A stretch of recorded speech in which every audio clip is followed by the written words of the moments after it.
Okay, we're live on YouTube. Okay. Are you? Oh, I'm missing a Jason. We need to make Jason Cool co-host from an attendee.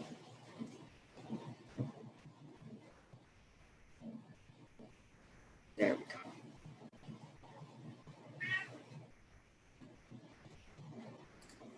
Hi, everybody.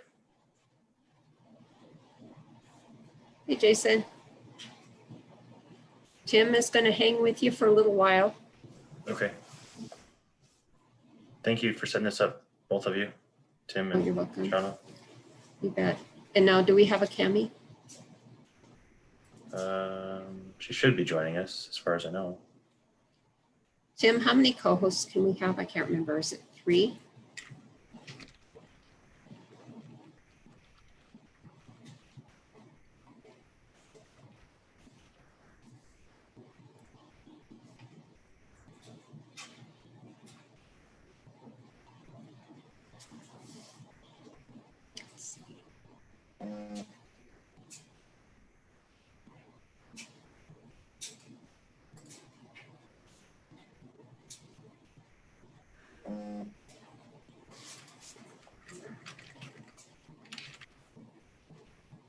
And then Jason, if you need anything, I'll be watching my Teams messaging. Okay. Sounds good. Thank you, Shauna. I just let Missy know that everything's up going too. Oh, perfect. Trying to remember all the buttons on this thing. When we're done, I need to stop streaming somehow, right? Right. And you see that red button on the bottom right-hand corner? It says end. Leave is what I have. Okay. You'll have all the superpowers here in a minute because I'm going to give you all the host capabilities. Okay. And then I can stick around for a few minutes and drop off, or I can drop off immediately after. Okay. Yeah, whatever works for you, Shauna. Do you know how to give move people from attendee to panelist? Yes. When I get that functionality, it's just a right click, I think, on the attendee list. I'm going to share screen here. Everybody's going to see this, but that's okay. Oh, they're not going to, it's not going to let me share that piece. Okay. You just hover over the name and it'll say more and select more, and then it'll ask you if you want to make host, make co-host, or rename. Okay, yep, I remember renaming some people last time. Yeah, so. And then you're going to have to make Cami a co-host when she comes on, because she'll show up as an attendee. Okay, I'll watch that panel.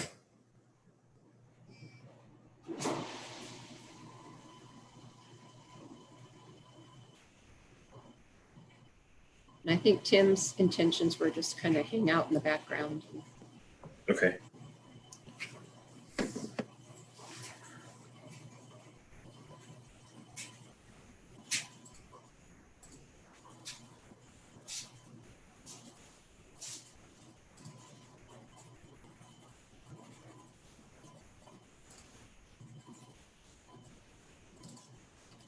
Just making sure the screen share works, which it looks like it does.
How's Ed Bukowski doing?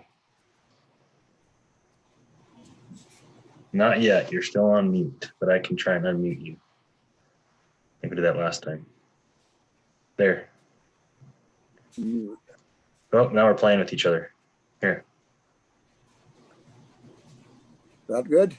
That's good. Okay. How are you? Hey, Mr. Beal. How are you, sir? Good. Am I coming over on that good? Yep. Yeah. Okay. Yep. You sound good.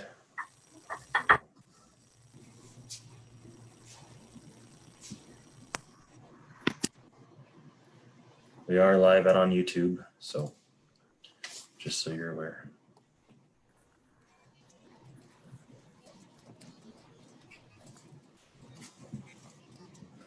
Afternoon, Dale.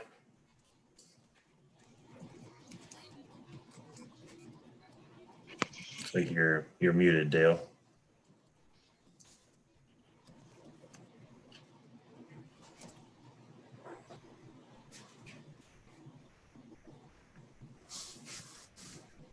Jason, did you mute me or did I mute myself? I didn't touch you, so I think you did it yourself. Okay.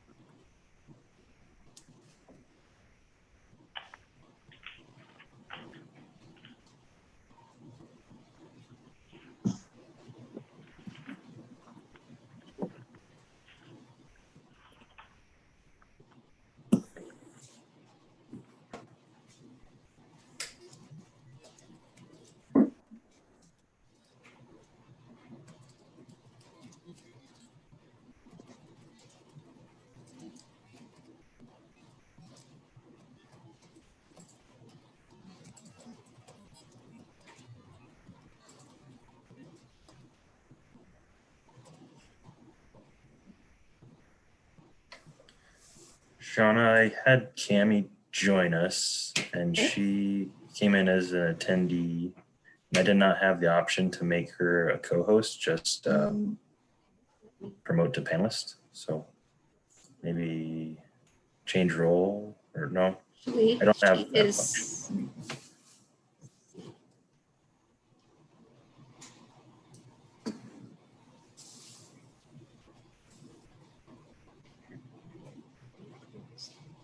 Cami is now a co-host.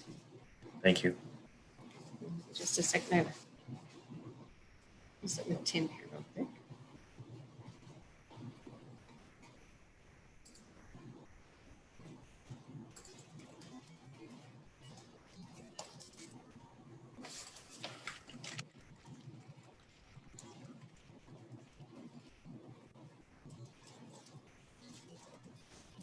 Good afternoon, Commissioner Stuker.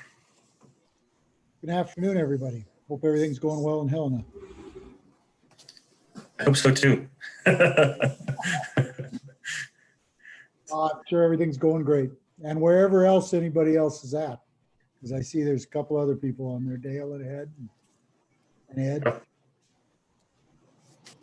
Good afternoon, Rich. How's everything going? Good. It's going to be hot here. I think 101 today and 101 or 100 tomorrow. So toasty over here. That's what they're saying around here too. Yeah. But you know, this morning was good. I was out piling up bales and we had clouds and no wind and about 70 degrees. And now it's up to 91 and there's a wind and the clouds went away. Of course, I'm supposed to hit 104, so that's going to be a hot one here too. I just hope it doesn't spark a lot of thunder showers with dry lightning. Yeah, it might be wild.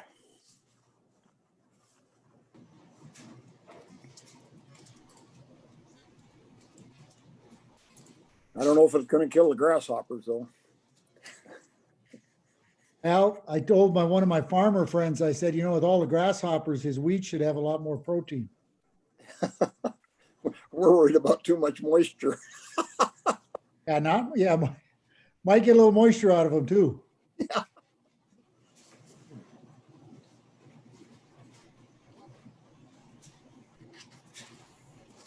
But at least it's in the bin.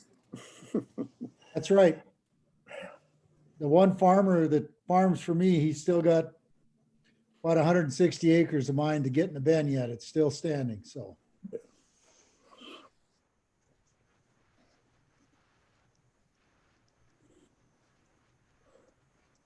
Kind of fun though to drive across the state right now and see all the combines out moving. I mean, the conditions have been ideal for the most part, and boy, they are putting up the wheat right now. Yes, they are, and most of the state has a pretty good crop. You know, That's there are what some I'm areas, hearing.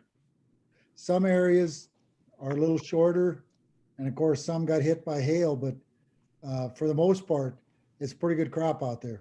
And the price is starting to come up a little bit, so.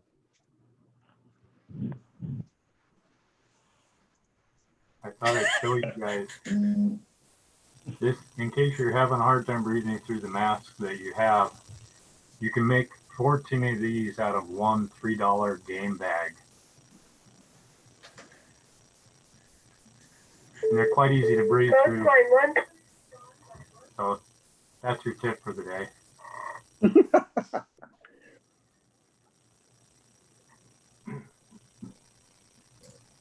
I went to the Blaine County Fair Saturday for the livestock sale. I had to purchase a couple for some boards.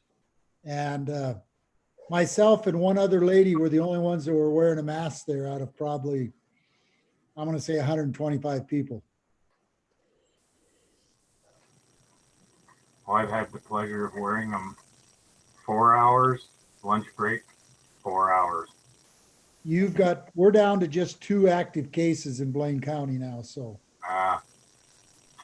Well, keep it that way, Rick. Right, it did bounce up once and then drop back down, so, but school is starting probably next week, so I'm expecting some things to change. Good for you guys. I'll play with this.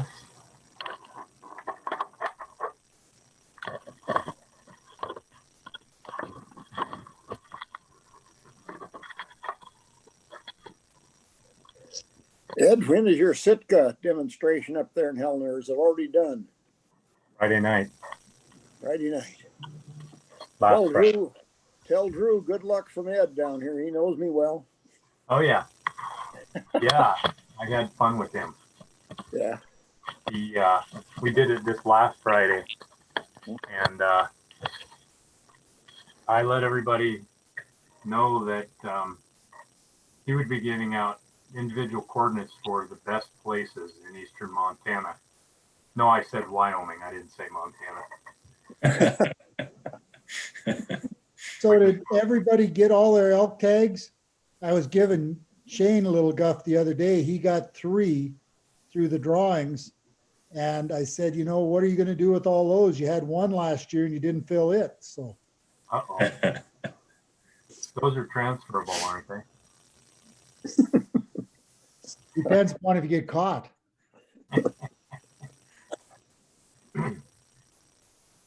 Well, I didn't even draw the 920 archery tag, so the local said I could shoot a spike or cow, so I guess that's where I'm heading. I was fortunate enough to draw a Region 7 antelope doe fawn, but not a buck tag. But I'll be over there anyway, so it'll all be good. Wow, that's interesting. I mean, I know a lot of people that did not draw doe fawn tags and several that did not draw buck tags. So to draw a doe fawn without a buck tag is most unusual. That's the second time I've done it. I can't draw a moose, sheep, or goat once, but I can do that twice.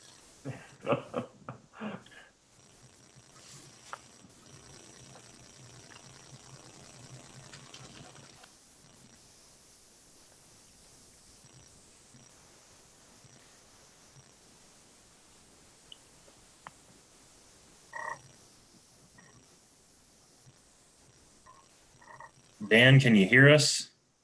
I can hear you very well. Good. We can hear you as well, sir. So that's good. I'm glad you're able to make it on. I got in, but it was a little effort. We made it. Yeah. Good deal.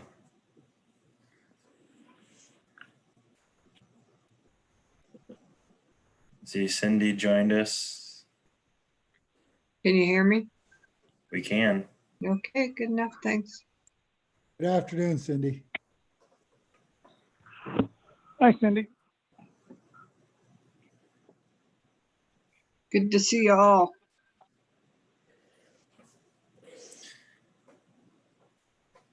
Well, I think this is probably going to be about everyone who's going to join us, as far as that I'm aware of anyway. I'll keep watching on the side over here to see if I get more folks to join us. Looks like Director Williams just joined, so that's excellent. Hi, Martha. Hi, good afternoon. How are you? Good afternoon, Martha. Ew. All right. Well, I think, I appreciate everybody's time and willingness to jump on to another one of these Zoom calls. Anytime I hear the word Zoom anymore, I'm ready to throw up, but I think we're getting through, able to keep going. So that's the most important thing. Looks like we're out to live on YouTube. We're recording a meeting. So I think everything is ready to go. So the first couple of things, just as far as an agenda overview, I wanted to provide a little bit of an update on where we are with the public access land agreement process, provide some update to BMA, and then ask Lindsay Parsons to jump on here quick and provide an update to the elk management planning process. And then we'll dig right into those draft bills that you guys had looked at and I sent back out to you a few weeks ago.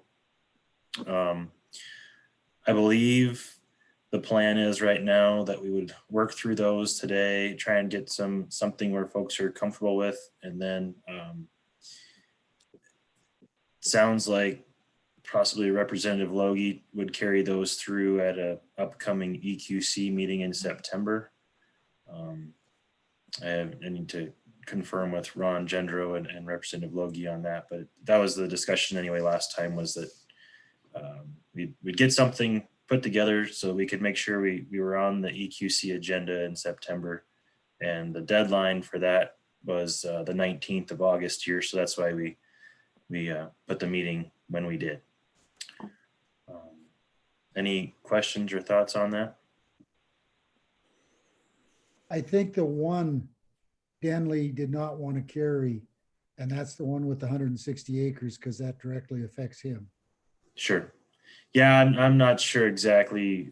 Like I said, we'll have to have some more communication. I was hoping I didn't know, or maybe he'll join us here later, but that'd be one of those considerations for sure. And then there was some other discussion too about a cap for block management landowners, but that didn't make it into a draft. So if there may be other things too we need to talk about. But as far as the public access land agreements, Director Williams did support and endorse your guys' recommendations.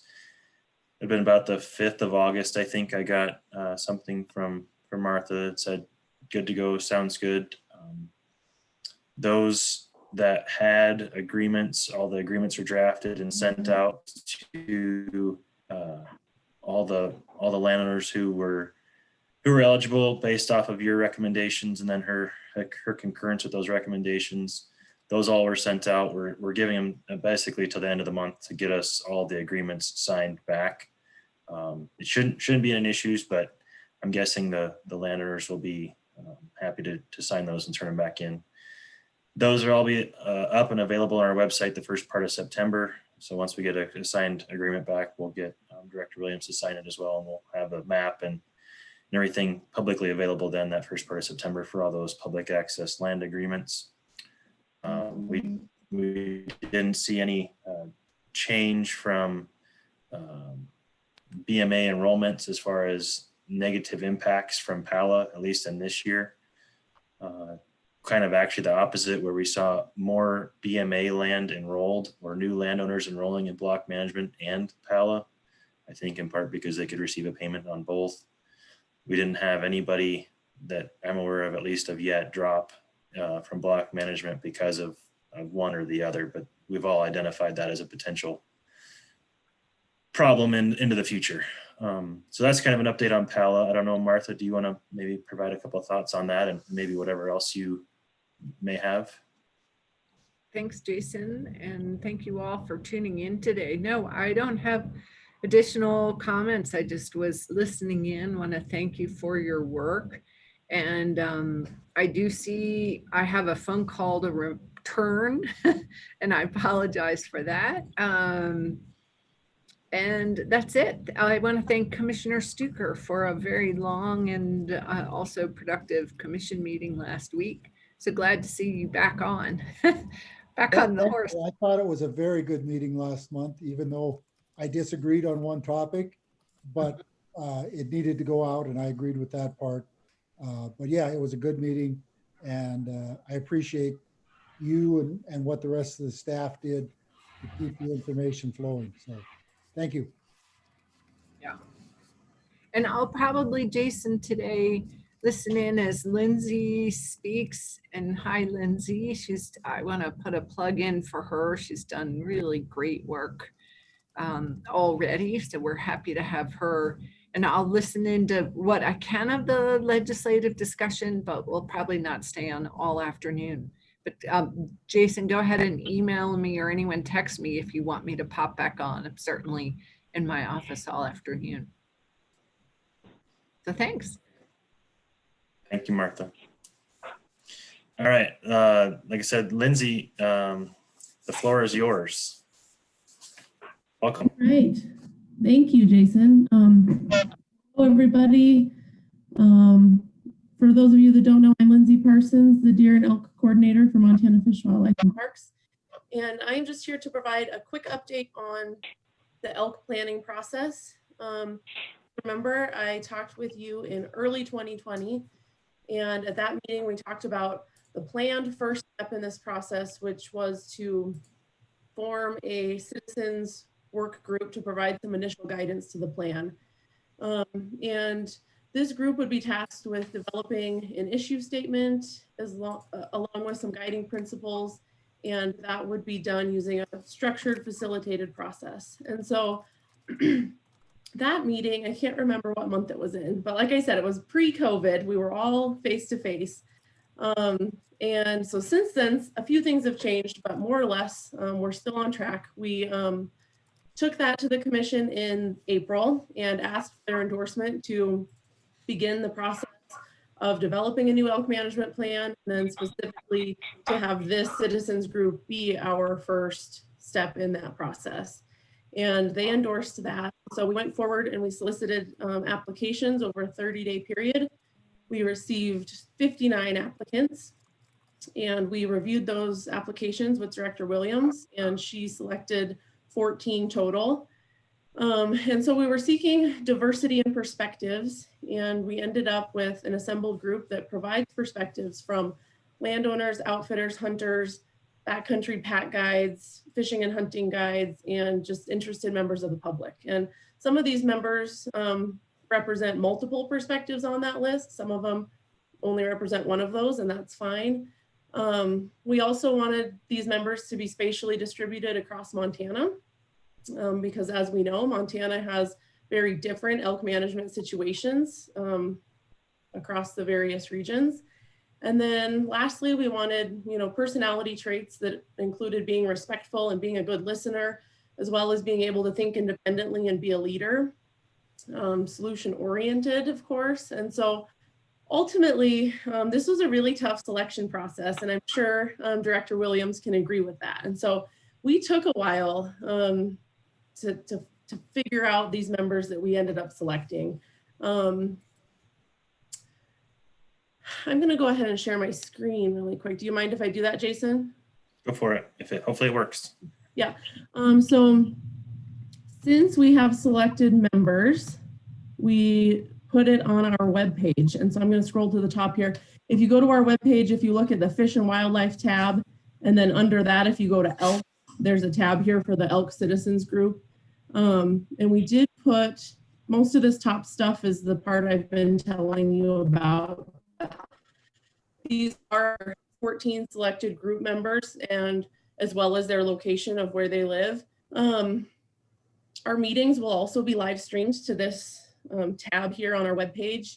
And we do have some meeting dates set. These just got scheduled last week, so they're not listed on here, but they will be soon.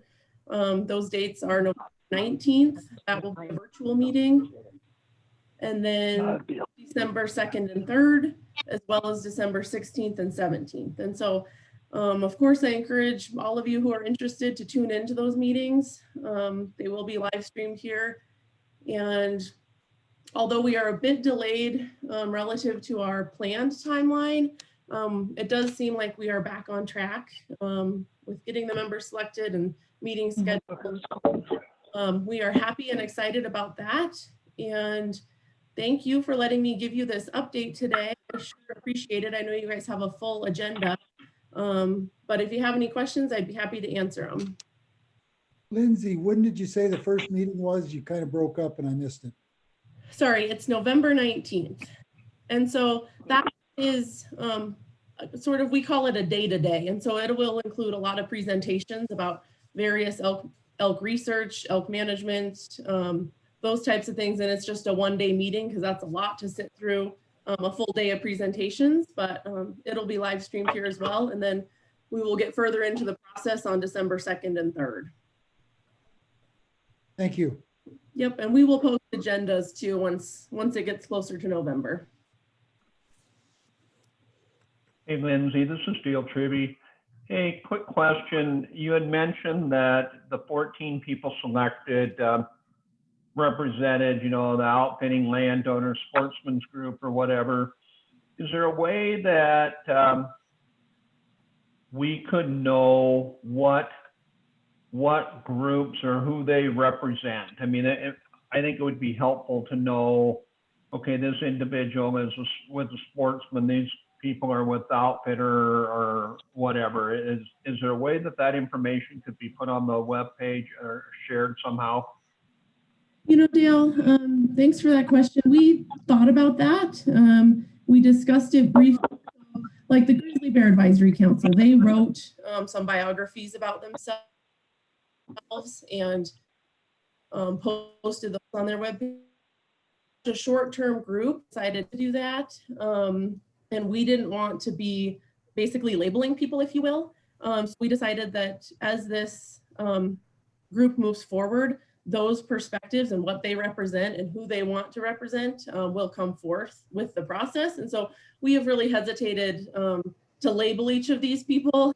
And then, like I said, some of them represent multiple perspectives. So at this time, no, but I do think that will come forward as we move through. I think that will come forward to you and the public and other members of the group as we move forward. So if that helps answer your question. This is Martha. I want to add, you know, at some point, I bet as we do this more and more, we could share their applications. But Dale, I want to jump in and say, I think what we have learned the hard way with these groups is those members of this committee that we chose do not represent a specific organization.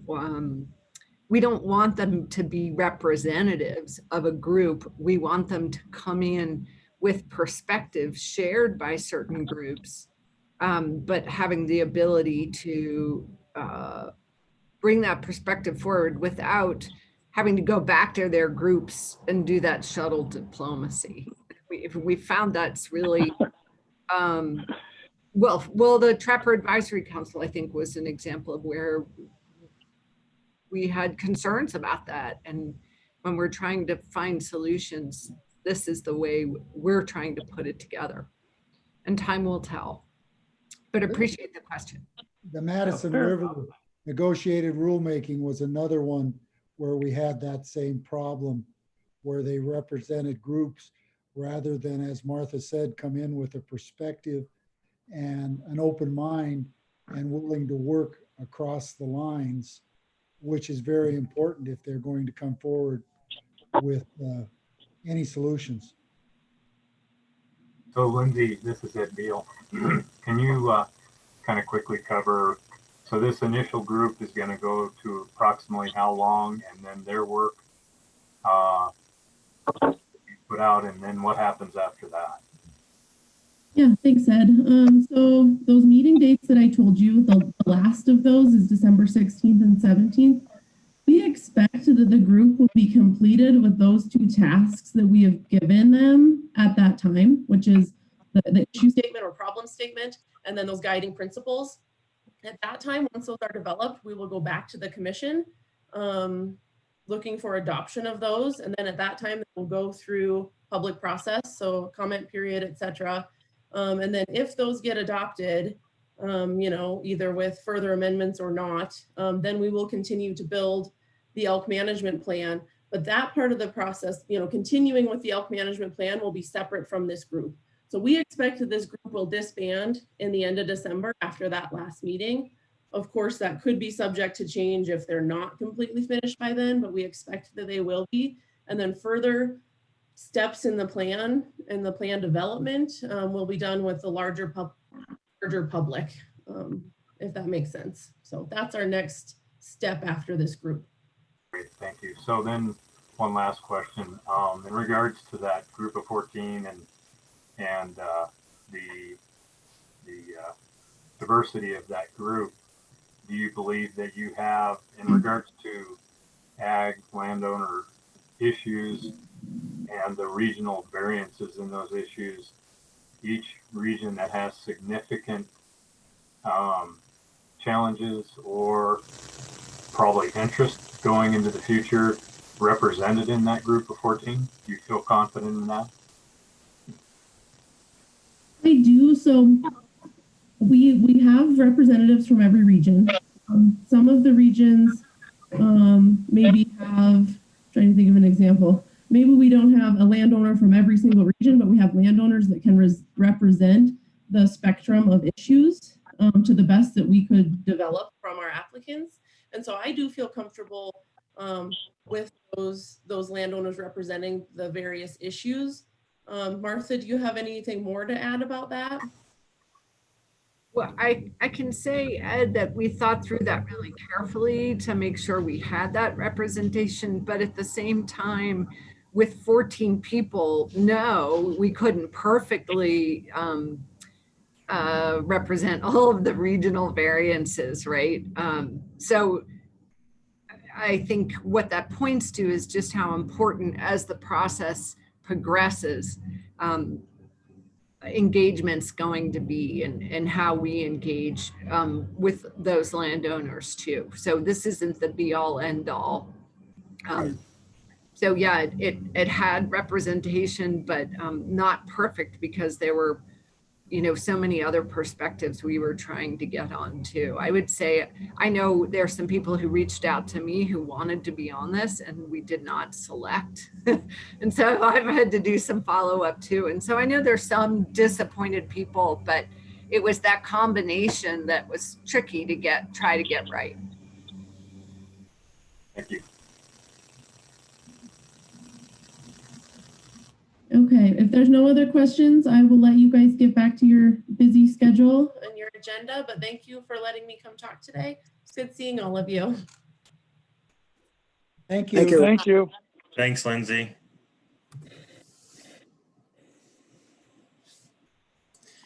All right. Well, thank you everybody for that quick update. Are there any questions on PALA or BMA enrollments or anything like that? As far as where we're at today. If this goes forward, basically the land will be open this year for access? Correct. Yep. Okay. Yep. Everything is done for this upcoming hunting season, actually. So. Oh, wow. Good deal. It'll likely be that first week of September. I can't guarantee it'll be opening day, but it'll be that first week of September when we have all the PALAs that'll be signed and mapped and up and available at least on our website.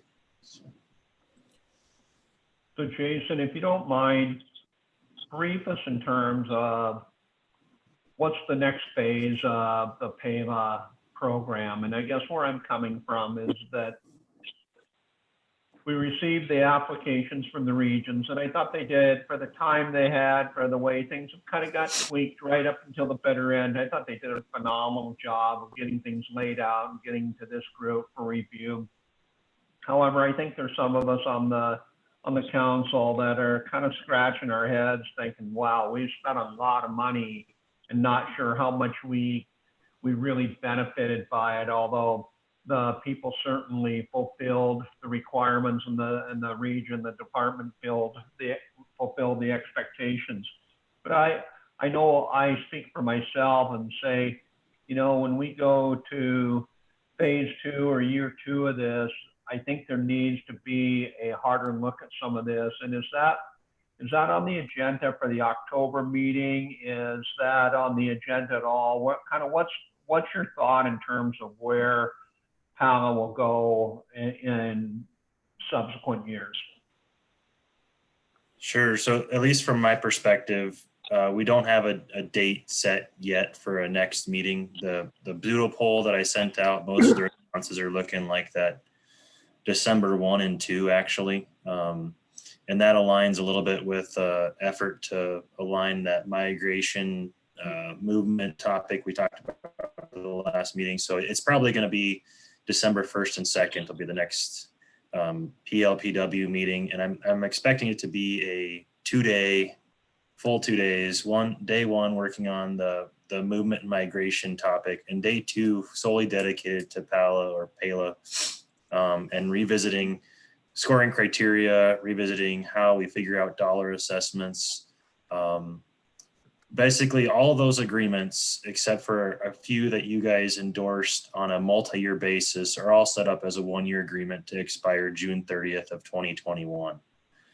So anything that would begin in 2021 would probably be a July 1st, 2021 start date through the fall. So we would have time then through a December meeting to revise those and revisit those areas of concern, and then redraft that or make that into program requirements almost for year 2 is kind of my expectation. So that way by January of 2021, we're able to release this program again, but it'll be a 2.0, so to speak. It'll be revised or at least revisited in some areas. I think we did a really good job in most areas. There's a few places I think that could take a few tweaks as far as assessment and dollar figures, and that might make folks a little bit more comfortable. But all that, of course, subject to change, given with what may come out of the legislative session.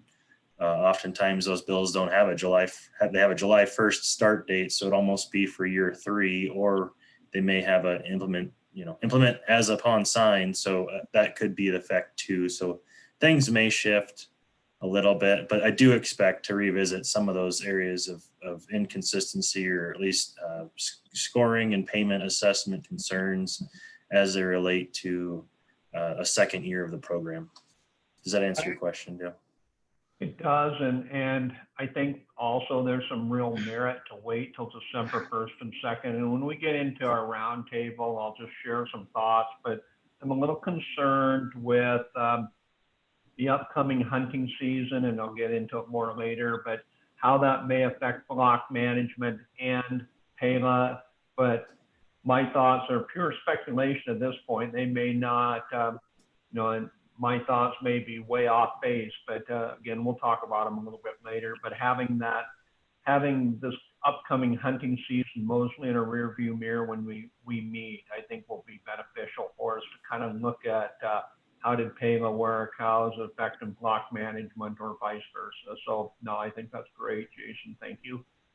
Jason, this is Denley. I have a similar type dealing with what we decided on. And did your people, when they went out and talked to some of the ranchers to do the final work, did they express that this is a 1 year and things may change? And did the ranchers accept that? And actually some of your workers too, did they have some suggestions that maybe we should do to make it better? Yeah, I think that was the knowledge going into it in the presentation of the price, even before the price ever came to you guys, or the agreement ever came to you, was here's where it's at. Here's a 1-year agreement. Here's what we're thinking. There is at least one landowner that I know of that was looking for a multi-year agreement, and the council or committee had recommended against that. So I'm not sure if that landowner is going to sign up even for this fall. He did enroll all of his rest of his stuff in block management also. So we may end up having to yank a block management contract as well as a PALA here in the next month or so if it turns out he doesn't want to enroll. But that was the understanding, Representative Logie, was that yes, these are 1-year agreements subject to change. And all of it, even a multi-year agreement, is subject to change depending on availability of funds, right? So if there is no funding behind the program, then that may change as well. I see Director Williams has unmuted herself. Hi. Do you have some comments, Martha? Jason, while I'm on with you, I wanted to respond to Dale's comment or question. And I'm wondering, were you talking specifically about COVID and how COVID may impact block management and PAL Act? Was that what you were referencing? It is, Martha. I guess in a nutshell, with no college football this fall, a lot of high schools are going to have limited activities. I'm already hearing from some landowners that they are very concerned about being overrun by hunters this fall. And when I think about this a little bit further, I'm thinking, okay, we have some people that are some of the BMA participants that are concerned about an excessive number of hunters. I could see them saying, you know what, I can get more money by allowing access into a few chunks of public land that they have access into right now, and just say, boy, the continual barrage of people onto my place like we had in 2020 isn't worth it. And again, Martha, that's just, I have talked to some landowners, and certainly some of my own thoughts, certainly based a little bit on what I saw during the spring turkey season out here, just the number of hunters around. But I am concerned about how much use eastern Montana. I suspect the same could be said for your part and the western part of the state as well. But yeah, definitely related to COVID-19. Thank you. And I know that we just had a management team, 2-day management team meeting last week, and the regional supervisors, we talked about this and talked about how we are also hearing from some of our traditional BMA participants and their concern about their health and how to handle the numbers, and also how can we as an agency help them with signups or permission so they have as little contact as possible. So yeah, I thank you. And I think there are going to be a number of impacts that we'll have to pay attention to. And so it helps for you to have that PAL Act discussion once that's really started and see how the two programs interact. Yeah, thanks. Or you go to all the region meetings with the block management people. I would say for Region 7, when I go to that meeting, a very high percentages of the people are quite elderly. So like I said, there's a concern. So Jason, in that same vein, in regards to a greater impact,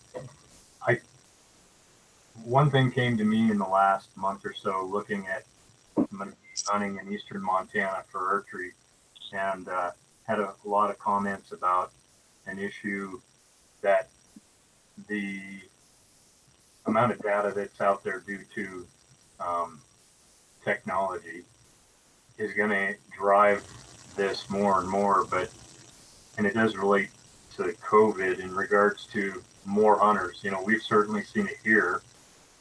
We saw it through fishing for sure, and that still continues, even though it is starting to slow down there, and the next season is picking up. But we discussed doing a message to the hunting population about behavior and things like that. Maybe the department would have the opportunity to be proactive, and one in specific, and I'll just throw it out there, is Onyx. And it's the point of, just because you know where you are doesn't mean, because it's showing where public land is, doesn't mean you can get to it.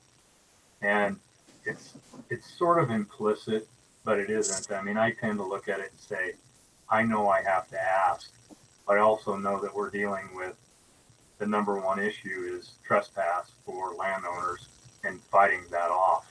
So I don't know if we could get Onyx to do that and put their own statement out that says, this shows you where boundaries are, but it doesn't give you access.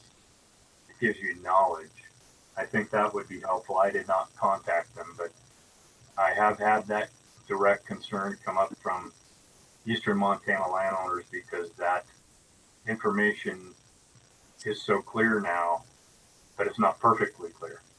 So, and then the second is the total overall impact, as Dale was talking about and Director Williams, by a heavier participation. I would assume you have numbers from online, Bow Hunter Ed, online, Hunter Ed that was free and online and not in person. But we've been seeing a lot of new folks that are getting in for the first time, whether they're Montanans or they just moved here. So I think if you be proactive somehow and get a nice, quick message out there, that might be great. Yeah, actually, this morning I was working on that same thing, Ed. So working with our ComEd division on trying to do our billboard campaign, our advertising stuff through paper, through radio, through other social media sites, and actually working on.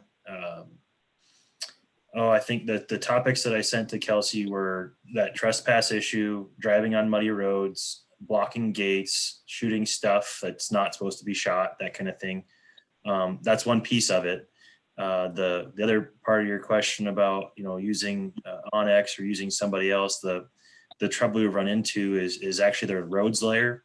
So we've had some discussions already. I've talked with Eric Siegfried, the owner of Onyx, and others about what is it that we can help you make a better product, but also help us and help the landowner, working to try and figure out those waters, right? So trying to not tell them what to do and not have them be the only game in town because they're not. So it's just that kind of a dilemma. And usually it's just primarily it's been the roads layer or whatever combination of roads that they're using. We've got the discussion this year was about sign-in boxes specifically, but we've had some trouble in the past, and we'll continue to have guaranteed issues with trouble and people driving on what they think is a road that's displayed on Onyx as a road, but it's actually not a road. It's not even a trail. It's the middle of somebody's hayfield or wheat field or whatever.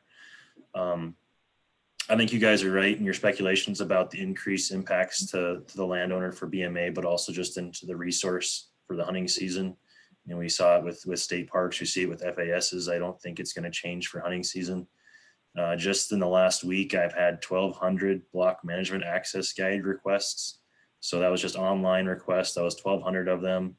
I've already mailed out about half of what I usually do in a given year. So we'll mail out maybe 12 to 13,000 a year, and I've already about 6,000 guide requests online, which is a blend between higher demand and probably also people not utilizing our offices as much, which is what we've encouraged them to do. But I think you're right, and I think that's going to come as the season rolls on. And I see, Quentin, you're on the call too. We have been having a discussion, with Jason and ComEd we've just joined a consortium. I don't know what you call it formally, but to recreate responsibly. And so we'll put some resources there to be getting that message out also. So yeah, I think it's a new day for us in a way of marketing responsibility and what comes with the privileges we have. Yeah, we were going to take the kind of the Dusty Crary appreciate access approach this year as opposed to the ask for access approach. So we're actually going to highlight those things and just appreciating what we have. And that was a recommendation from Dusty in the last PLPW term. So that's, like I said, in process. We'll spend about probably about $30,000 between that ad campaign, but also the 5,000 to 7,000 we spend every year on thank you ads for the Northern Ag Network. I mean, that's just a flat out thank you for providing the access to Montana farmers and ranchers. It's not selling them anything. It's not promoting anything other than just a simple thank you. And that one will go out again. That's what we've done annually, but this year we're increasing the budget for that just a little bit. Good idea. One statement that I maybe would throw out is you mentioned the Onyx people down here in the neck of our woods with Yellowstone River, the ceded land with the game wardens caught in the middle is going to be another hot issue. I can tell you that. Yep. All right. Any other general comments on what I think hunting season is going to go? We'll have a time, hopefully, at the end of our meeting to talk about more details specific on trap lines and such. But just a conversation I was having this morning, even with Winston Greeley about he's our video production guy that does the outdoor reports, and just that same conversation about what do you think hunting season is going to look like? What is so out of those 1,200 guide requests we had just in the last week, 700 were Montana resident or had a Montana mailing address. So 500 were non-resident mailing addresses. Just a simple fact. All right. I think we're going to roll into some statutory language, and there's 5 different potential bills. Let me see. I think. No, I thank you. Talk of statutory language just scared me away. Thank you. Thanks, Martha. So let's do the tax credit one first. And I will, again, try to share my screen with those that are on the computer here and can see a screen share.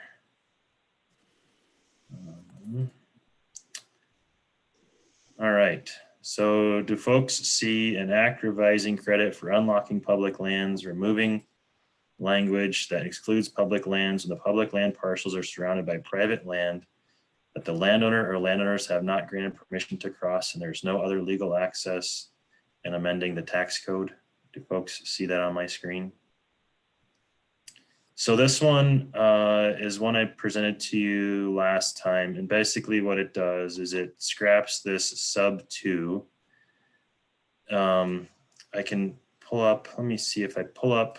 Do folks see what looks like the hunt planner on their screens now? Yes. Yes. Okay. So what this does is would allow for an agreement for a landowner to have for this red line in section 4. So the tax code right now is preventing this 280 acres of public land from being opened to the public because of that sentence in there. So just a clarifier, prior to 2020, this landowner had received a tax credit for this parcel, where you see the unlocking things, and they also received a tax credit for this parcel up here. Upon further review of the tax code, we actually yanked this tax credit. So the landowner who wanted to have 3 now has 2. The public has, as a result, lost access to this piece, but this is one example. We actually had 5 other agreements where we pulled the agreements for the inaccessible public land. So one landowner, it doesn't have any anymore.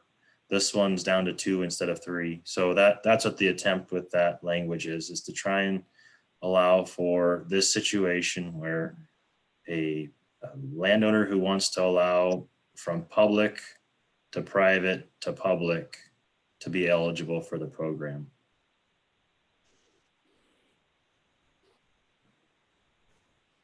Any thoughts on that?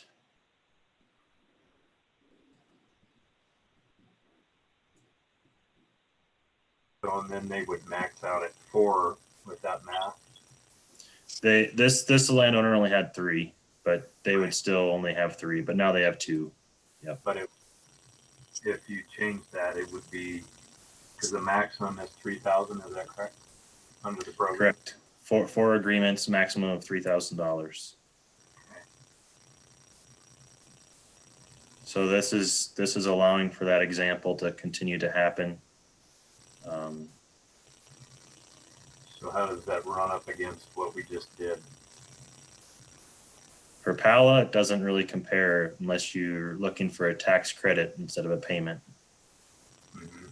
Some of them actually do. I mean, we had a few, like the carries. It was $1,250, I think, is what we offered the landowner for that one section. In this case, it'd be a $750 tax credit. So he's going to have to pay income tax on the $1,250, or he's going to get a income tax credit of $750 would be the other alternative. So it's kind of that. Can't do both. You can't do both. No, PALA doesn't allow you to do both. Okay.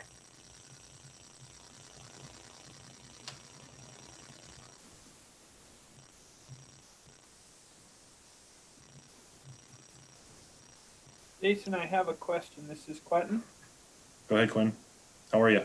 I'm fine, thank you. Sorry to be tardy, and thanks all for continuing to help. Much appreciated. I wonder, and perhaps I'm the only one, I'm trying to read through that cross-through language, and it must be the way I'm sitting. I'm not quite understanding what's the motivation for this language to be there originally, or what's the motivation for this language to be there? I understand that this proposal is to cross it out. Why was it put there to begin with? Do we know? Was there a conversation, a specific conversation?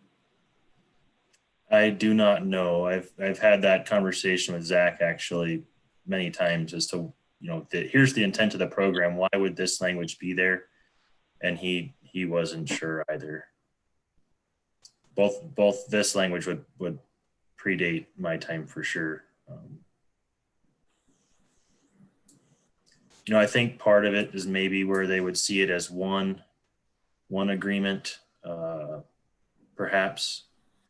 So rather than 2 tax credits, one for each chunk they're providing access to would be 1 tax credit. That maybe. Okay. I see Ron Gendro is also maybe has a comment. Ron, can you talk?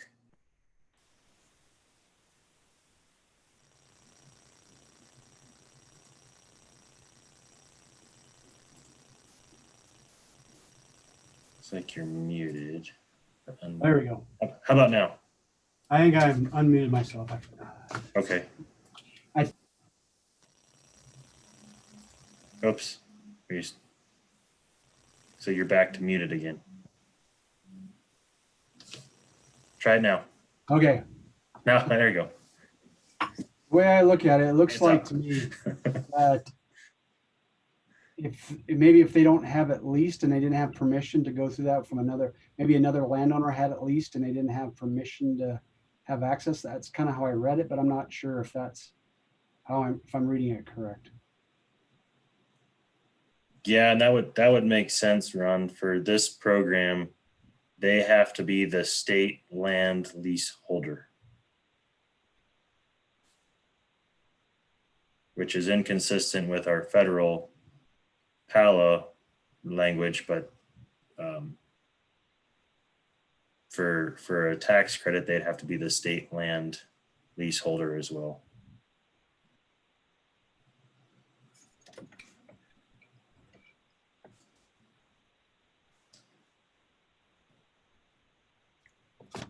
Thank you, Jason.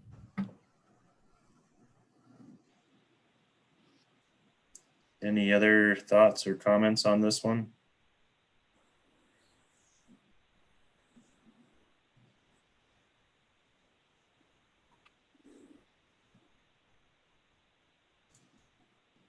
It seems like when this was originally established, they must have had a clear reason for eliminating that possibility. Yeah, I'm not sure as to what it is. I've again looked back at the even the original statute has got some language about contracts may be established with landowners prior to January 1st of 2016 provided access to public land that was otherwise not legally accessible. So even that piece is kind of confusing in the fact that I guess they're clarifying we can do agreements with landowners prior to so this program, again, a little bit of history, used to be unlocking state lands, was modified probably in at least the 15 session perhaps to be unlocking public lands. There was a rule change to increase the tax credit from 500 to 750, thinking that might generate more interest. Still hasn't generated much interest in the program. Last year we had 15 agreements. Then this year we had the tax code finding and pulled almost half of our agreements. So there's even fewer than there was.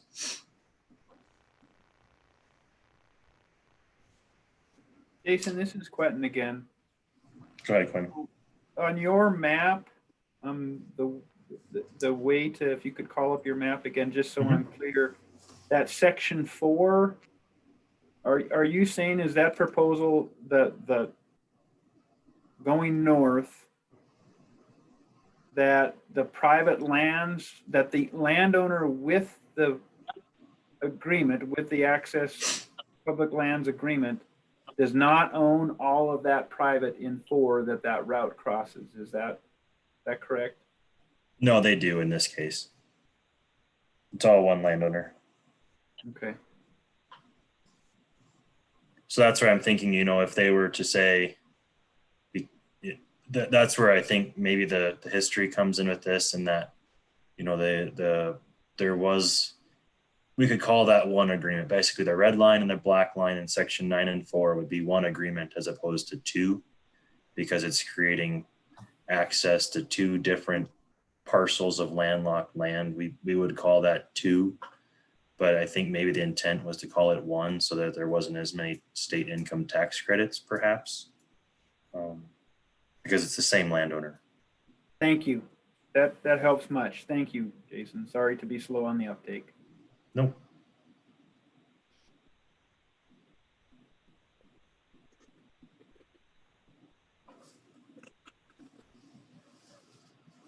Any other questions? So that would be, again, that would be a PLPW bill essentially. As of all of these would be, I don't know how that exactly would work for the agency. I don't think that's necessarily ours to take. So Stand what was the genesis of this change? Where did it come from? Because of this example. We had this and 5 other examples where we lost probably at least, 1,500 acres of public land. I think the total unlocking public lands tax credit land acreage was like 3,000 acres last year, but that's basically cut in half because of these types of situations where we no longer are doing these types of agreements, where it would be through that section 4. It'd just be to that 40 and the 80. So the landowner now has the 2 as opposed to the 3. So just another way to try and increase public access to public lands. Yeah, without changing it, that it would be prohibited to give a tax credit to that third piece is what you're saying. Correct.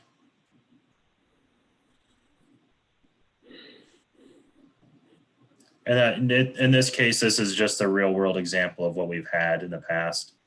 I mean, it could be that it's just under half a section, but it could be a section that could be 5 sections if it's just going, private to public and then public to private to public again. That's where we get into trouble, is the second piece of that, from public to private to public.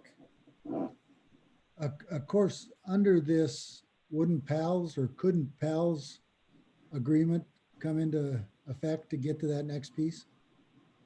It could, if it's worth, yeah, if it's worth the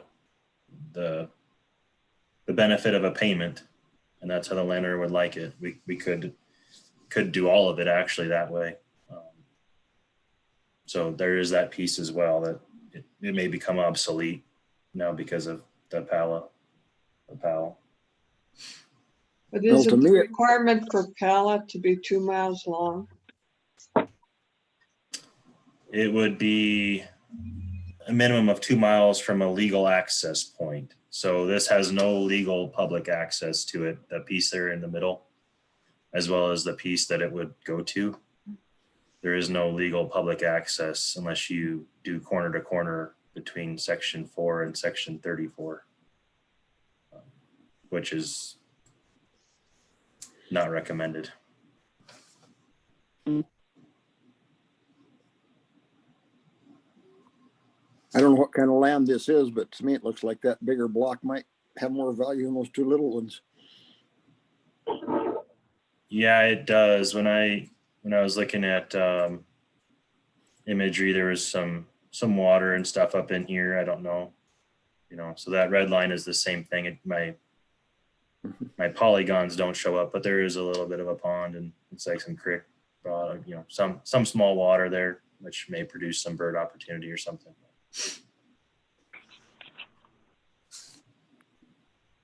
Jason, just a process clarification. I'm thinking to Ed's question. What's the catalyst to have this on the agenda today? And I apologize, I'm catching up here, folks, but in your answer, Jason, was that we found this circumstance as staff.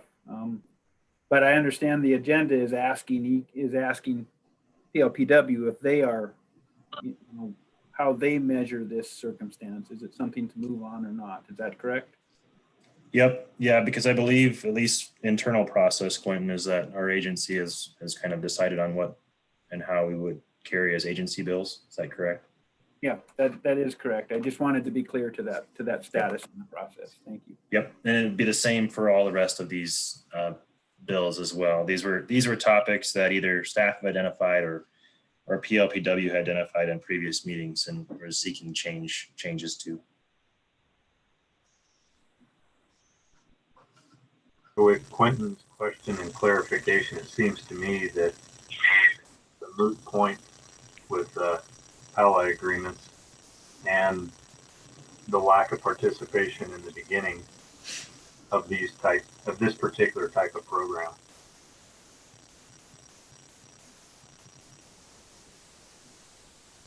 So you're suggesting that it's not worth the effort?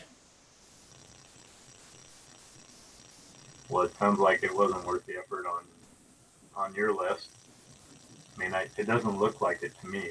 That's my 2 cents.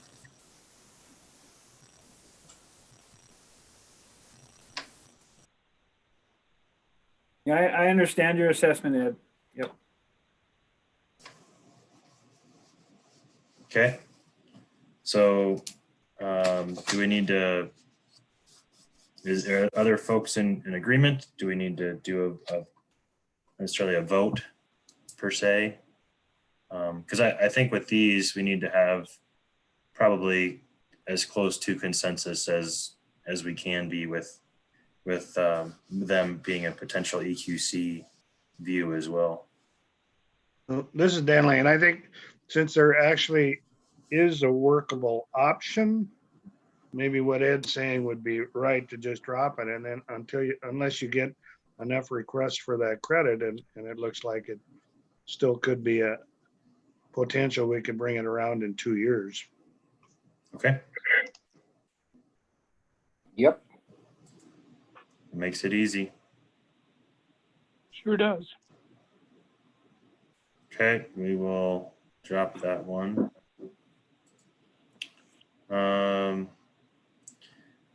What would you guys like to take on next? Maybe let's look at the powers of the commission.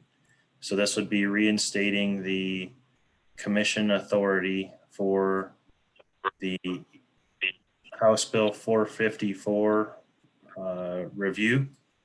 So prior to the 2019 session, the commission would actually be the body that would provide approval to a landowner to receive a permit and or a license in exchange for elk hunting opportunity. The 2019 session changed that, and so this is an effort to change that back to commission authority. So you'll see the added language under the powers of the commission. Shall review and approve either sex antlerless elk license permit combination therefore or thereof for landowner who offers the free public hunting. And that one as I think across other programs, I'm not sure if that'll give us a hang up or not, but then when you get into the actual language of this 87.2513, it basically just reinstitutes through the commission process. Well, I think we need to proceed with this. It was kind of an oversight when it went through. It wasn't necessarily meant to be a change by, I think, from our discussion in PLPW and also the EQC. So I think we should pursue this one. So do I.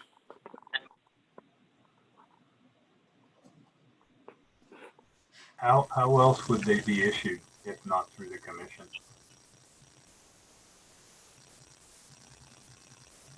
Right now, it goes after the other language. We went back to the director to make the decisions.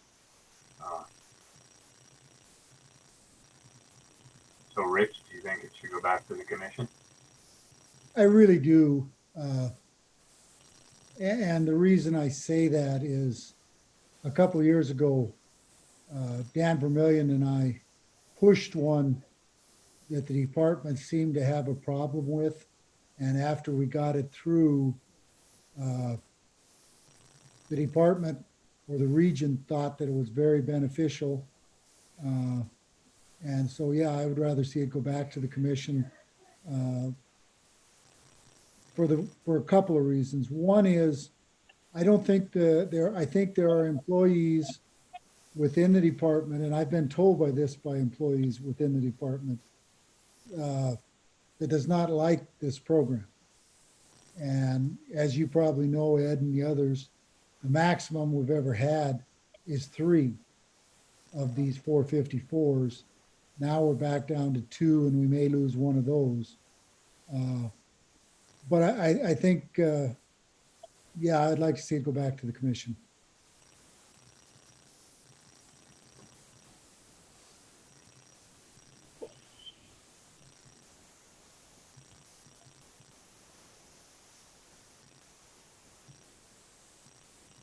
Any I'm other? okay with that.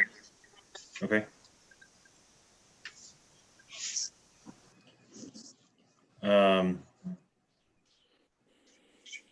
So the only language that was added was that statement in this statute, which is the 454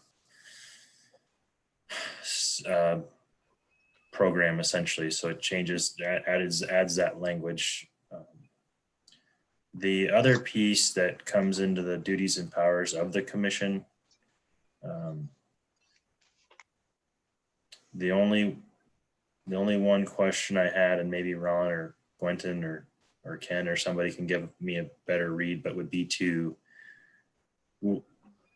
would this also apply then for block management landowners who receive a complimentary license, or is it specific enough for the antlerless either sex license that we wouldn't have to utilize the commission process for block management landowner agreements as well?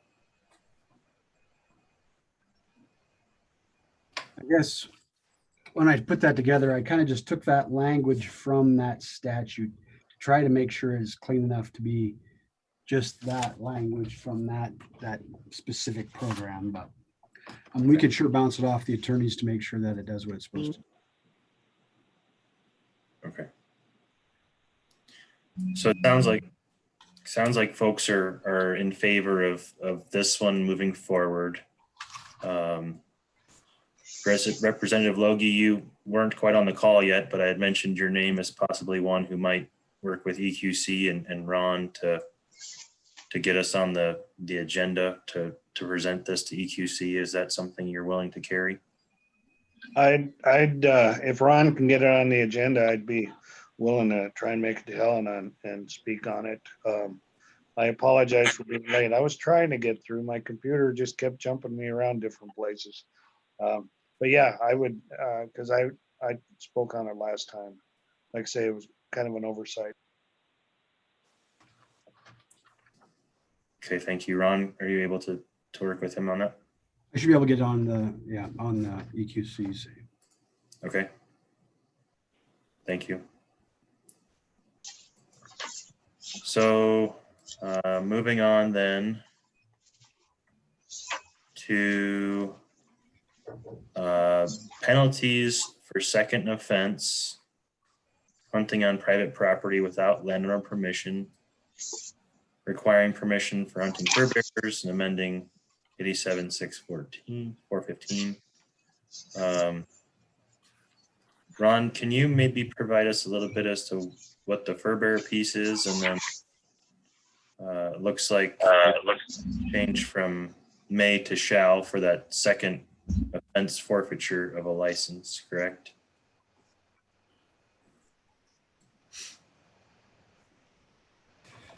Okay, so I added that fur bearers language in because currently right now, if a person hunts, and I think we're going to try to get that changed elsewhere also, but currently like a person hunting a bobcat, not trapping, but just hunting a bobcat, really doesn't have to go through the process of getting permission. It's not, because they're not included in there. And so I just threw fur bearers in that language so that we can kind of get that fix also. But and it's not, I mean, there's probably, I think that's probably, I have that out there somewhere else where another legislator might be able to carry that also. But that was the only reason I stuck fur bearers in there, just to kind of clean up that portion of it. Makes sense. I think it's a good idea, Ron. The one comment I'd have is nothing is here. I wish we could do something with the amounts of the fines. I don't think like first offense, $135 is near enough. And I don't think the second and third are enough either to really deter a lot of people from doing it. And that's something, if you guys want to change, it's up to you guys completely, totally on changing those fines. I guess it doesn't make any difference to me on where those fines are. But those fines, don't they have to go through legislative approval?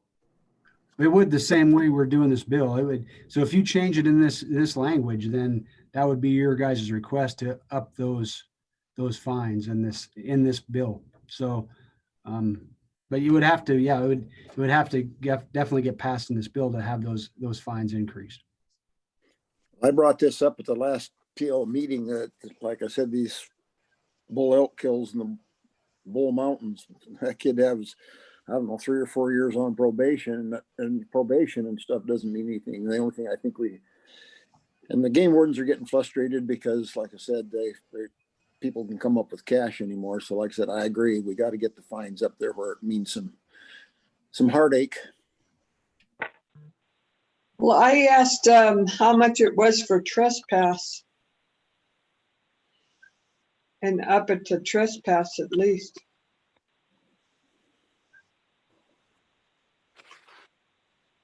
Well, I think the reason why we went for hunting without permission is because the department, the warden, can pursue that versus the county with the county attorneys.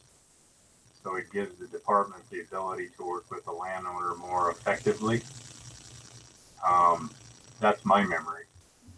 I think you're correct. Trespass is not under the FWP.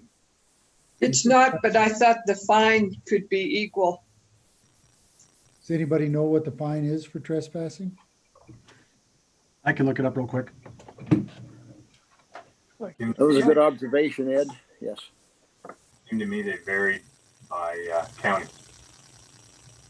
So just so you guys are clear, so trespass and hunting without landowner permission are two different citations. So you couldn't charge somebody if they're hunting without landowner permission and they're truly hunting, you wouldn't be able to charge them with a trespass because this is a more specific violation. So you'd actually have to charge them with this.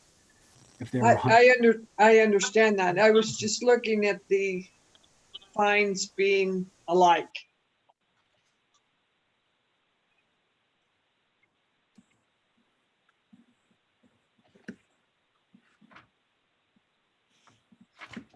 I think again, while Ron's looking, I think our previous discussions were you can pay $100 right now to gain access.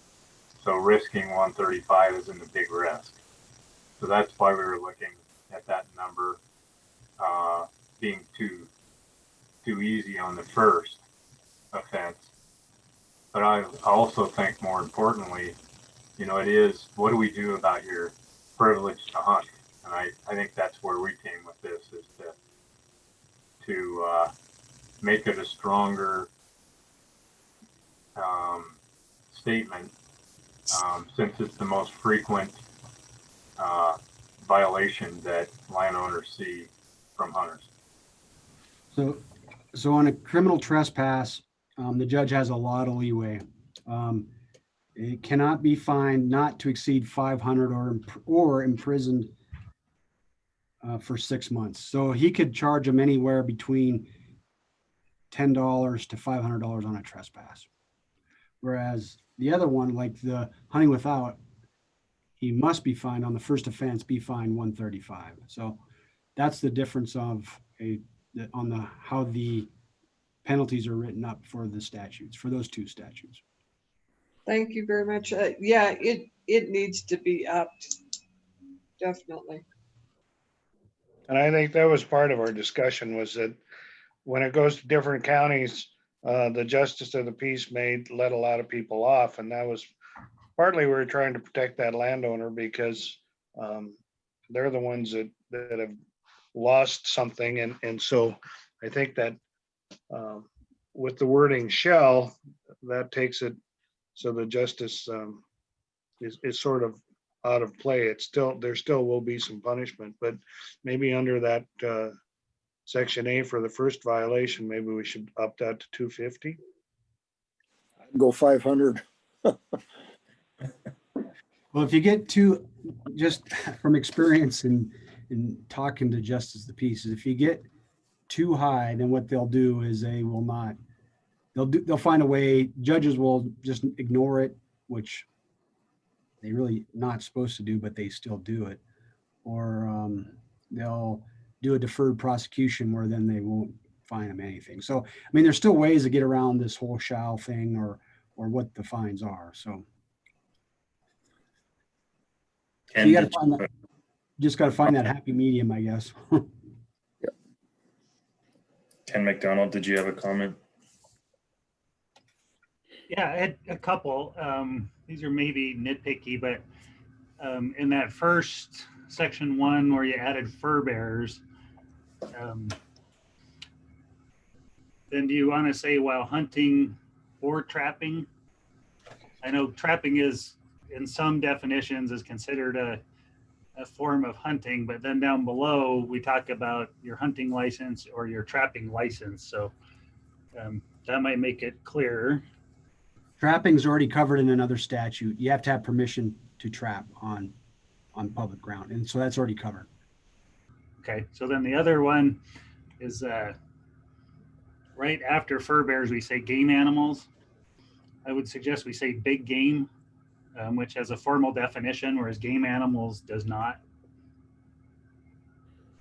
That's something we've had issues with in previous legislative sessions. So it just, if we start using consistent definitions, it'll make it more clear.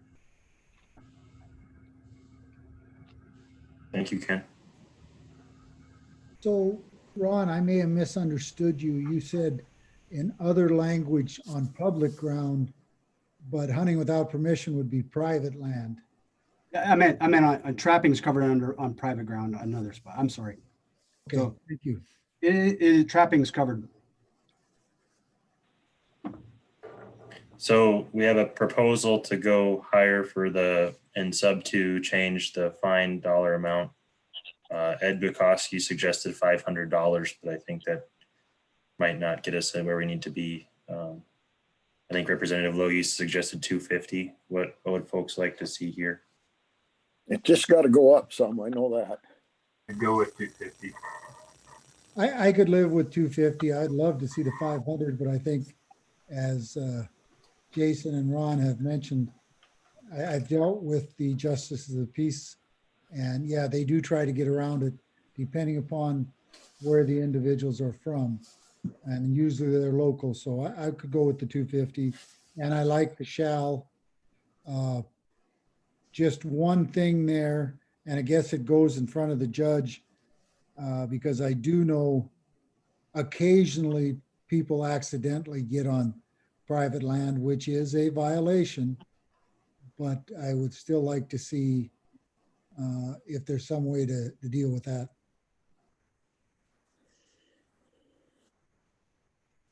Hey, Jason, one other thing real quick. It Yep, is go ahead. in definition, it's game animal, not big game animal. So, Okay. so Different sessions, different definitions, right? You're definitely right. You're definitely right, Commissioner, about these different judges with different people. I taught the 2 boys bow hunting, shot a spike bow and ended up finishing it off with a rifle. They were just given a slap on the hands, and 2 months later they were caught trespassing, same renegades, but nothing happened. Frustrates the game wardens. So I guess I could go with the 250 and the shall and put the fur bearers in there with the language we need. So everything is covered. Me too. I agree.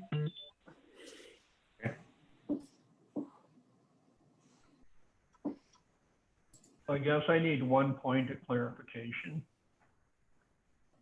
On 4A, in addition to the persons upon conviction under subsection 3, okay, so that's a person would lose or shall be subject to losing their hunting, fishing, or trapping license only with their second offense, not with their first offense. Is that, and am I reading that correctly?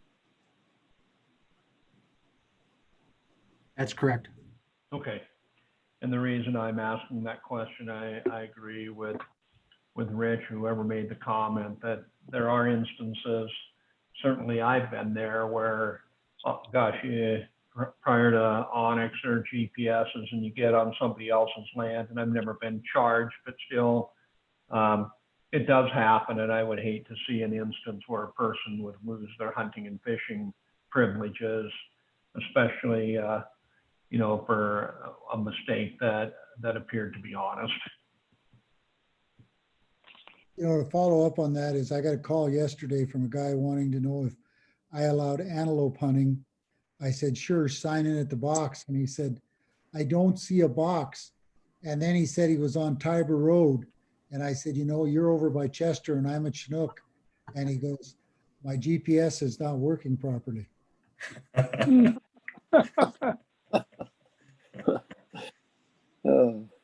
is hunting season. Okay. Any more thoughts on this one? Yeah. Go ahead. So under 4A, the last sentence. So since we put a defined fine on offense 1, we're leaving the defined forfeiture of your hunting and fishing privileges open to be set by the court. Would we want to do something again, like Ron said, they can always change it. The judge could, based on whatever the circumstances are, but do we want to have like a 1-year minimum or no? I would like a 1-year minimum in there. At least the judge might look at it and maybe a hunter would also look at it.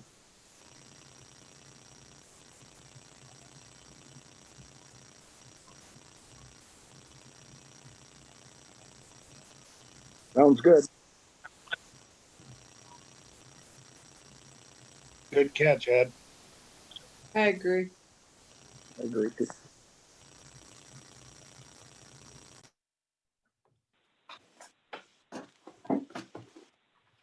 So I guess I would ask Denley is as we're talking about these, if based on his experience as a legislator, if there's something that he thinks isn't going to go anywhere, to please speak up. Yeah, under this one, it's kind of hard to judge because sometimes people think you're overstepping bounds, but I think most people want to protect private property owners and private property rights. So I think this one makes sense, and it's I think it can be okay. I won't guarantee, but I think it should be.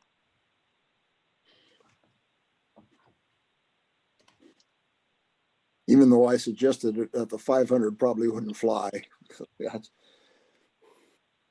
I'm just curious, possibly from Ron's point of view in dealing with these issues, where there are, an honest mistake or honest confusion, typically does that person find a way to get lenience in this type of a situation?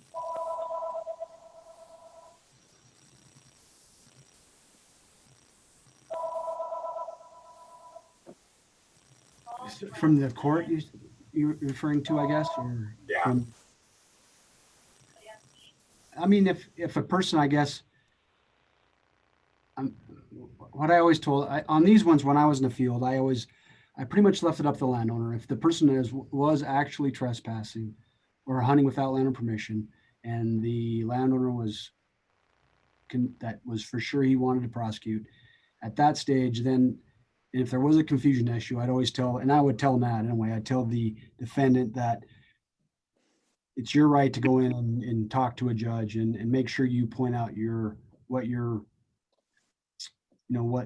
issues were, and then let that judge determine whether or not how he wanted to sentence.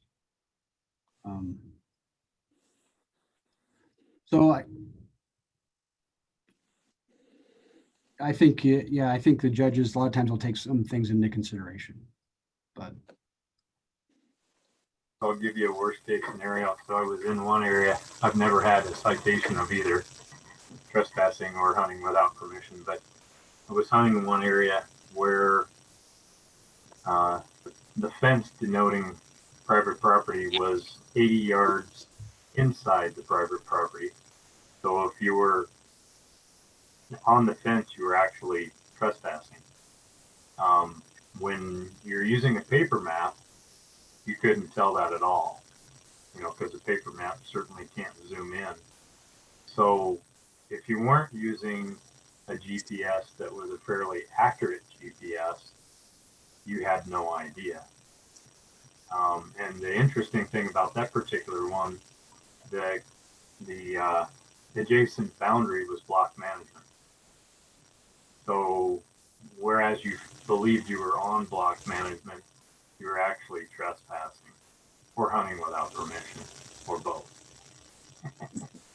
So that's my concern about, and I know it probably doesn't happen that way very often, but we did talk with the warden about it just because he came by the camp, and it was clearly 80 yards inside the private property.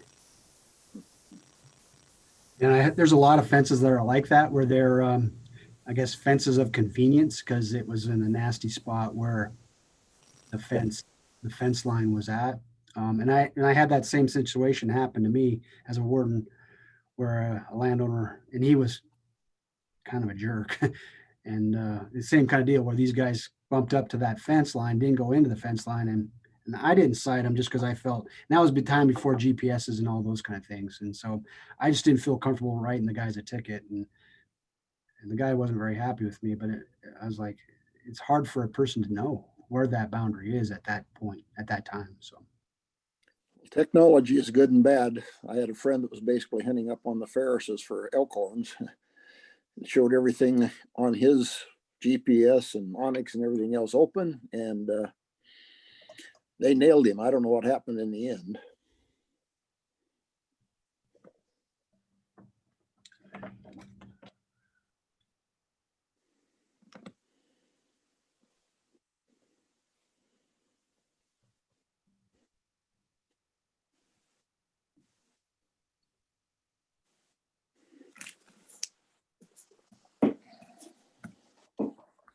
hey, Jason, just for consistency, put instead of 1 year, put 12 months.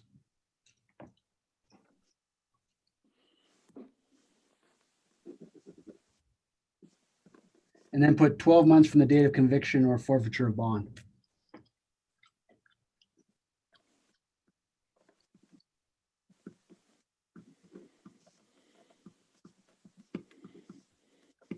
And then might as well put unless the court imposes a longer period.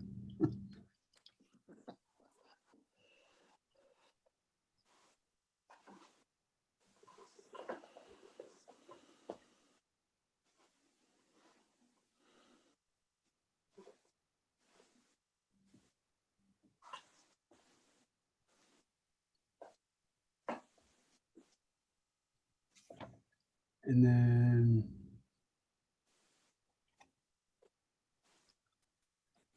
a longer period.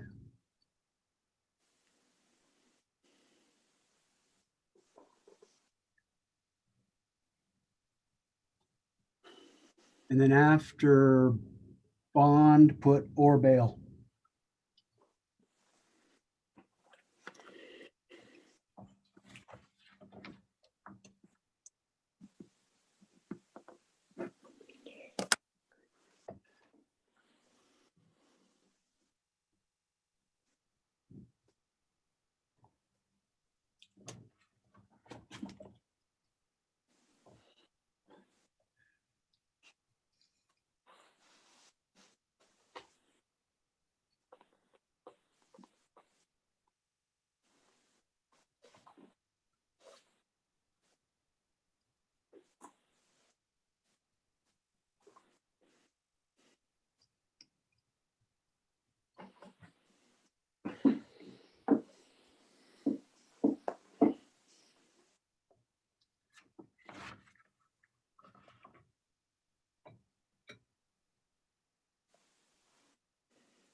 Ron, do you think that that language, once known, will make a difference to those that like to push the limit from the law enforcement perspective?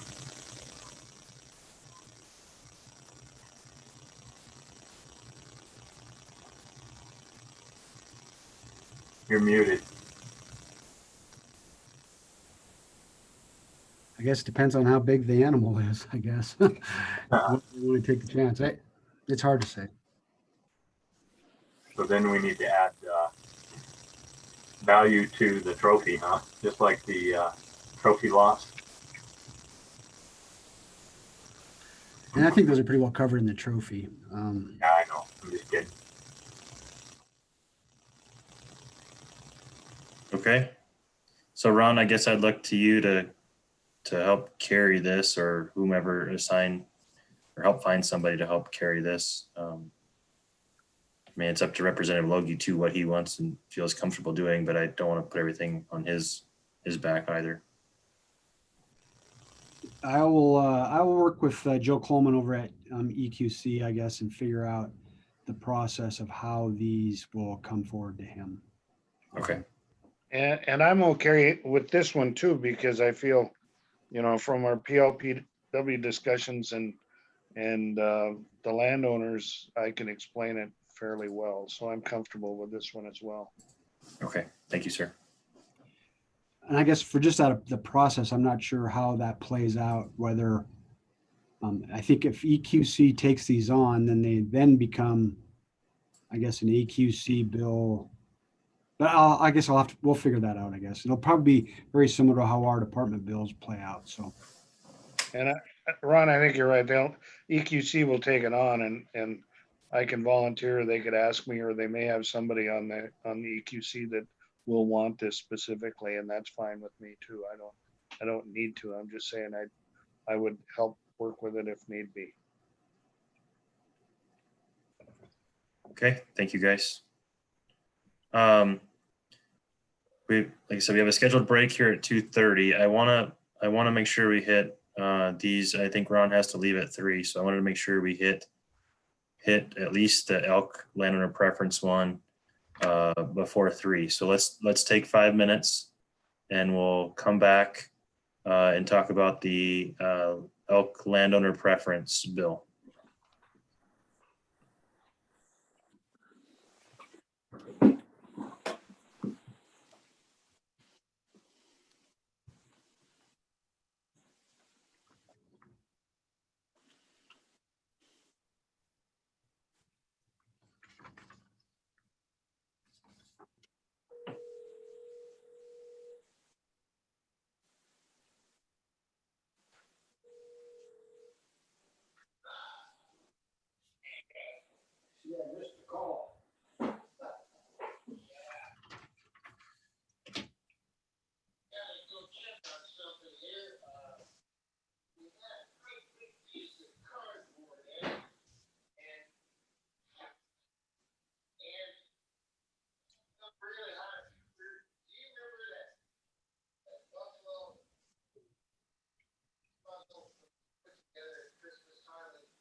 I was on the Zoom call with Fish and Game, so we're legislating.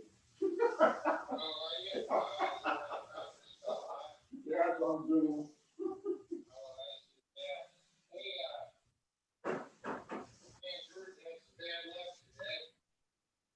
Get one? Well, here's the deal. The antelope was going down to the water hole to feed, and they were about 250 yards away. To shoot, so they worked up the hill. The antelope on, and Colin was furiously trying to text it and tell it, which way he had to go. And shit, he was behind the hill, and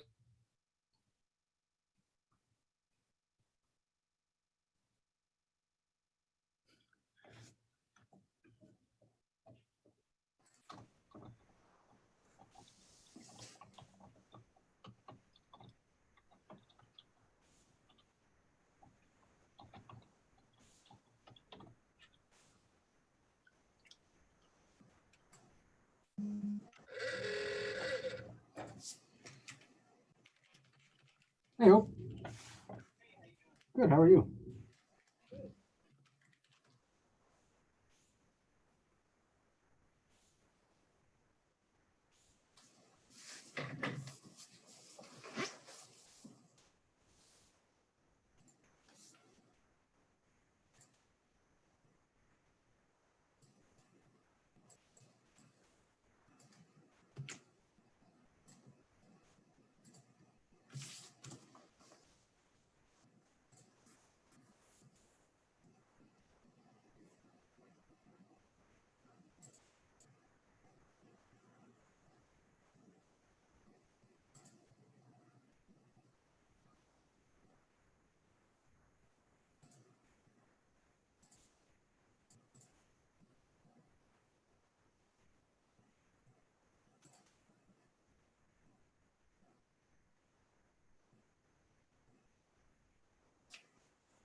So did you draw a 900 archery, Dale, or do you not do that kind of stuff for antelope?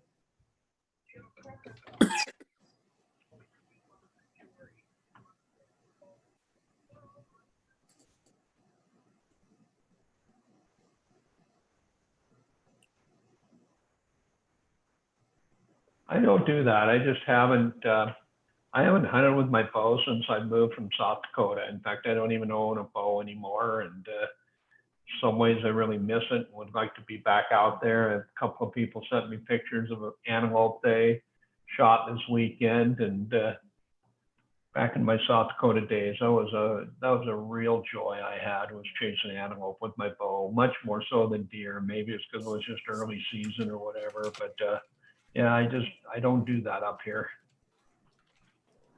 Any birds? Mainly birds. I don't do it. It's too hot out. Well, you know what? It'd be pretty hard to get excited about going chasing antelope today. It says it's 96 at our house right now, and I know they were saying 101 for here today. But you know, any of those kind of temperatures are ridiculous. You know, to be out there chasing antelope and just dealing with spoilage or whatever else. But it is a kick. It's really a kick when you have a decoy out. Those bucks will chase that decoy. I mean, it's been a lot of years ago, but I had a decoy I made with plywood and painted it myself, and I'd have antelope charge that so hard. It was so fun to have them come running within feet of you, and you drop the decoy and they'd run off just totally confused and stop and look at you. But that was a lot of fun. I miss those days. Waterhole hunting today, Dale. Yeah, for sure. I got to tell you a story about waterhole hunting, and you archers will get a kick out of this. Good friend of mine works for BLM, and this was all within the last few years. I don't remember what year, but he'd come up on a couple of non-residents, and they had their blind set up by an old dugout. And this friend of mine that worked for BLM, he saw him out there or went and visited with them. He said, yeah, we sat by this dugout for 2 days and we haven't had one antelope come up to us. And my friend told him, he said, you know, if you're going to sit by water holes, you really need to have one of these old dugouts need to have water in them. They can't be bone dry. They don't do you a lot of good to sit by them if there's no water. And they sat there for 2 days, apparently. Well, my best. He's an avid archer, so he got a real kick out of that. Well, my best one was that we were sitting with a tent on a water hole, and here they came. We saw them and everything. We had the windows closed behind us. We had one window open, and that damn buck walked up within about 3 feet and looked in the window. All right. Enough stories, huh? No, that's good to have stories. I just wanted to make sure we talked about elk preference before we lost Mr. Gendro, but looks like he's back now. So let me go ahead and share my screen on this one.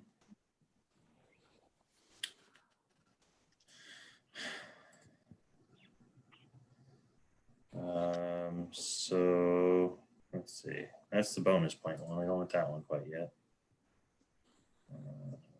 This one. Hey, just let you guys know too, we have it on the EQC's calendar, so it'll be on the agenda. Thank you, Ron. Thank Hope as well. All right, so this one is kind of a couple different combination of things. One being revising the elk preference for those landowners who have documented department game damage on their acreages. So this is kind of addressing Representative Logie's concern. There was a little bit of language that got added by the department to talk about perhaps discussing this being on elk preference valid on your own land. So that's one of the areas I wanted to make sure we have Ron here to talk about that problem. But realistically, it's looking at modifying elk preference for those landowners who have documented elk game damage within the last 2 years and own at least 160 acres, which is consistent with deer and antelope. And then, like I said, the second part of it being this being awarded, if you get awarded a landowner preference, to be able to hunt on the applicant's deeded property, which may have some tweaking we need to do with contracting for purchase kind of stuff. Didn't that one only on the deeded property also have Elkhorn's implications on it a little bit? That was one of the questions behind that language about having multiple areas for landowners who receive preference that don't have any use by elk. Yeah. Couple comments that I have on this, and one would be that the fact that it would affect me, I probably might not want to carry this. I could, but might be better to find someone else. The other one would be on the back where you have it, it has to be on the deeded land. I would like to maybe see deeded or leased, because that still affects your agricultural production. And we can also add that language about or under contract, I think, because I know that's in some language elsewhere too.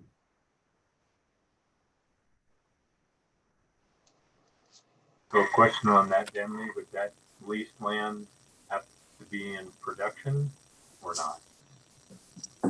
Yes, it would have to be basically part of your agricultural production, whether it's pasture land.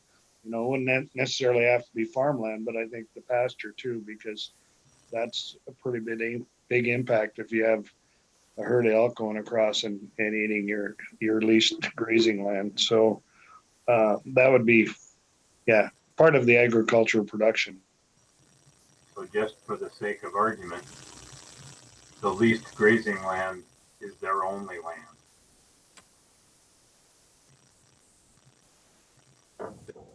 You say the leased is the only land they have? No. I mean, no, I know it's not the only land they have, but on the flip side of this discussion, the leased land being public land is essentially that's the opposite argument, is the only land the elk have that, since we're talking about elk. I understand what you're saying. Yeah, I get what you're saying. It still does affect the production of that landowner. Yep. So how it's written now, it would only be that you could still apply for the license, but you could only hunt the applicant's deeded or leased property. That's the only place they can hunt. Is how it's written currently now. Yeah, and it could be contiguous leased property too. That may change things a little bit for the argument's sake of the naysayer.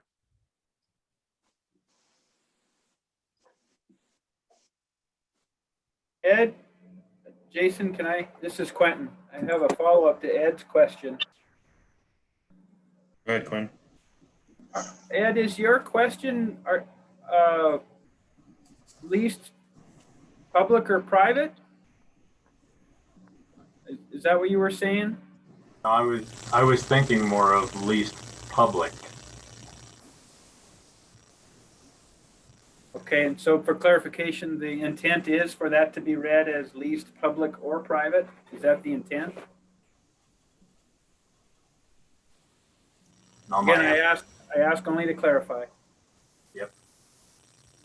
I would have real issue with having leased public land on this. That's, when the grazing capacities are set by the federal government, if you have federal lands theoretically, the amount of forage that is allocated to livestock is not 100% of the forage out there. A lot of it's reserved for watershed and wildlife use, and to compensate or allow somebody to come in and be able to get a permit if they have elk on their public land. To me, that flies in the face of how AUMs are allocated on public land. I don't think that should be a part of this at all. So how this is written, this wouldn't be, you wouldn't be able to get a permit for that property by having that leased private or public property. You'd only be able to hunt that public property that you lease, how it's written currently. Right, the damage would be on the private ground. Yeah, and when Game you look at, like, when you look at shoulder seasons or other tags that are issued for those purposes, they're only good on private ground. So to me, it's a little bit conflictual if it's available for leased public ground. Some of those shoulder seasons are available on state leased property or state ground.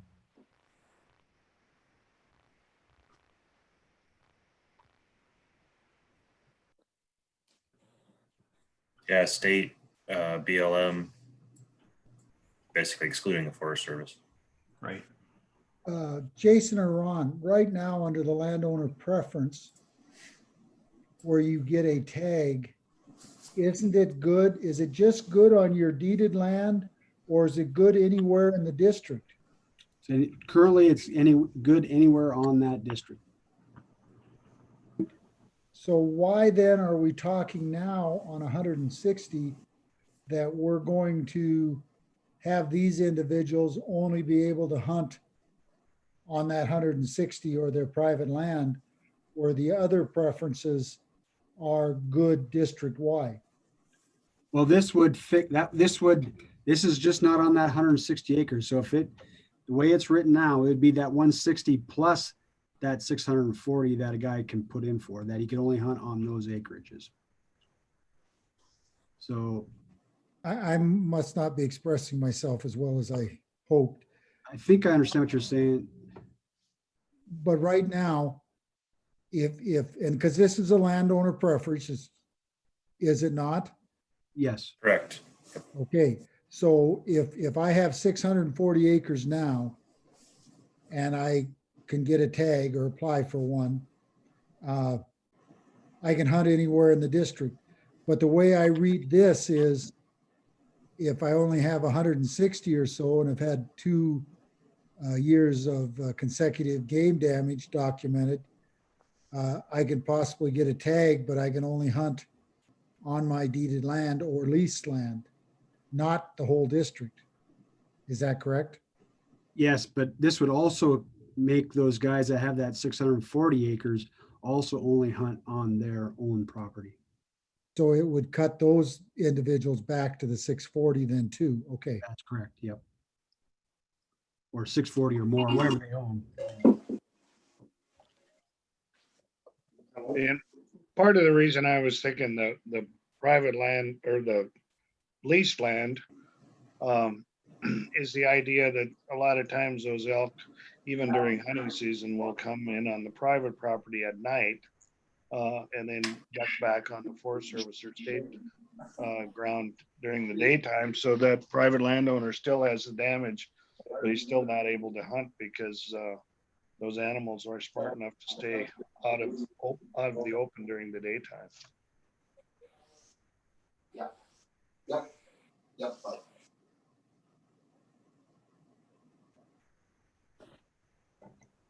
So let me go a step further with the question, because I'm agreeing with Dentley on that. But when we talk to the 640, are we now saying they have to have elk on their property again? Because a number of years ago, I know the department said you had to have elk on your property to qualify. Then they changed that through, I guess, a legal opinion that if you had a 640 in the district, or if you had land in the district 640, you qualified for a preference. Is that the intent then behind going back to only hunting on your own property? Because if you don't have elk on your property, there's no use applying then. That's kind of what fixed that problem, because right now, you're right, we have this problem where we can't, because of how the language is written, it says, I think, used by elk. That's the language. And so, in that, who knows what used by elk was. Basically, I guess our department decided that if a elk crossed there, that was at some point during the year that it was used by elk. And so this would kind of fix that problem of, well, if there's no elk on your property, then it's kind of worthless for you to apply for those tags. But then it puts up this problem where if you have a problem in the spring, and that's where the elk are always on your property in the spring and causing damage, then it makes it tough for that person to harvest an elk in their place in the fall when they did actually have legitimate issues with them in the spring.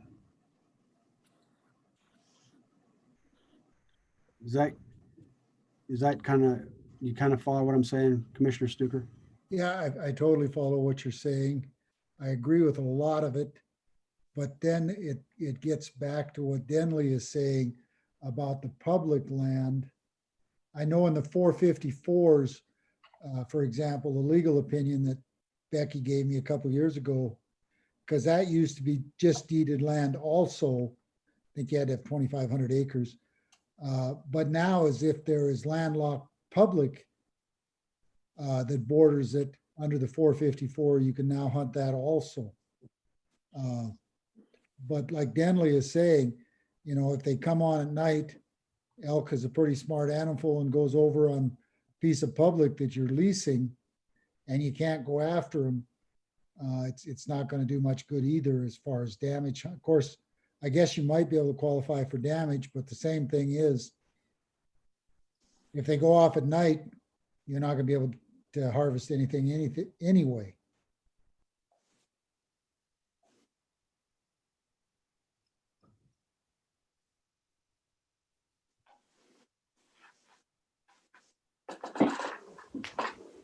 This one confuses me a little bit too. If I jog back into my memory, it seems to me that we were trying to recognize that folks that had 160 acres might be the better beginning than 640 if it's an actual impact on their property. To me, at least the wording of these two makes it confusing.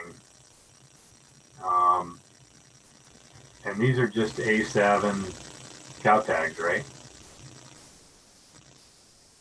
No? This is landowner preference. So your special permit, your 380 permit, that kind of stuff would all be tied back to hunting your own land.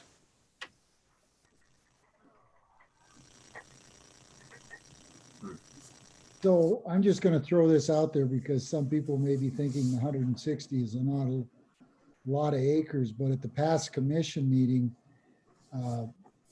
we endorsed buying 171 acres on the Milk River. And on that 171, Region 6 is estimating between angling and hunting 750 days of use. So depending upon where the elk are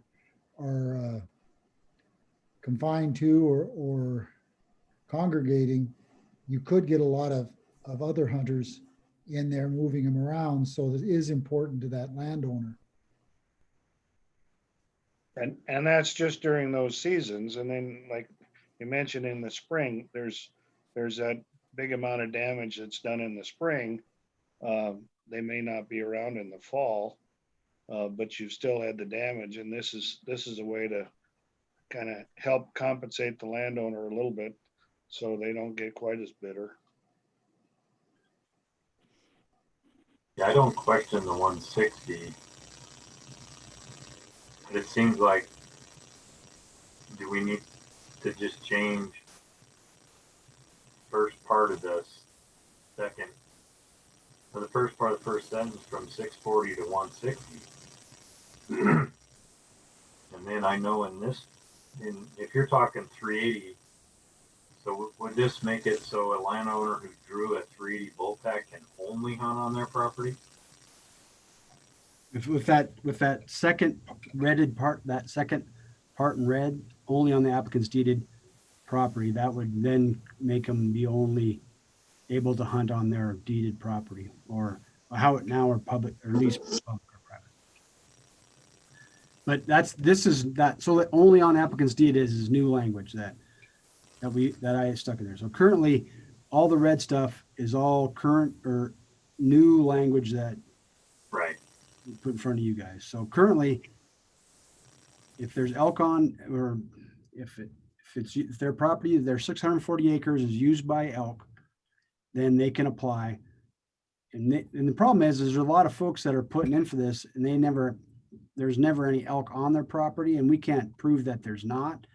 And so pretty much we're saying if you have elk in those areas, then you're good to apply for them. But then Ron, with that, you're kind of saying the damage is important wording. Damage in the last 2 years. Well, that would be just for those smaller landowners. That would fix like in a situation where a person has 160 acres that's getting damaged by elk, that would allow that person to get into that process. So what we're proposing, or what is in front of us, is trying to fix two problems. Kind of is, Not yeah. just 160, it's trying to fix the problem. And I get quite a few calls from landowners that are not drawing a landowner preference, and their neighbor 4 or 5 miles away is drawing one, but never sees an elk on their property under the current rules. And I would like to see both of them fixed, but I'm not sure that what's being proposed, it would fix one, but I'm not sure it would help on the other very much. And that's the small landowner. Yeah, and my concern, I understand the 160, and I understand elk show up there once in a lifetime as they run through. So making that a documented elk game damage within the last 2 years, it seems to me this wording isn't very good, because if you take currently in the Elkhorns, if you have a section, you can apply for a 380 bull tag and hunt anywhere in the unit. If you take that away, you're going to have a lot of mess here in this region. And some of those folks are block management cooperators, and some of them do allow access verbally without being on block management. So if that's doing that, I think we need to avoid doing that to those that currently qualify for the 640 for a 380 bull tag or anything like it. I wouldn't support that because, and I've never drawn one of the tags, so yeah. So I guess the question becomes,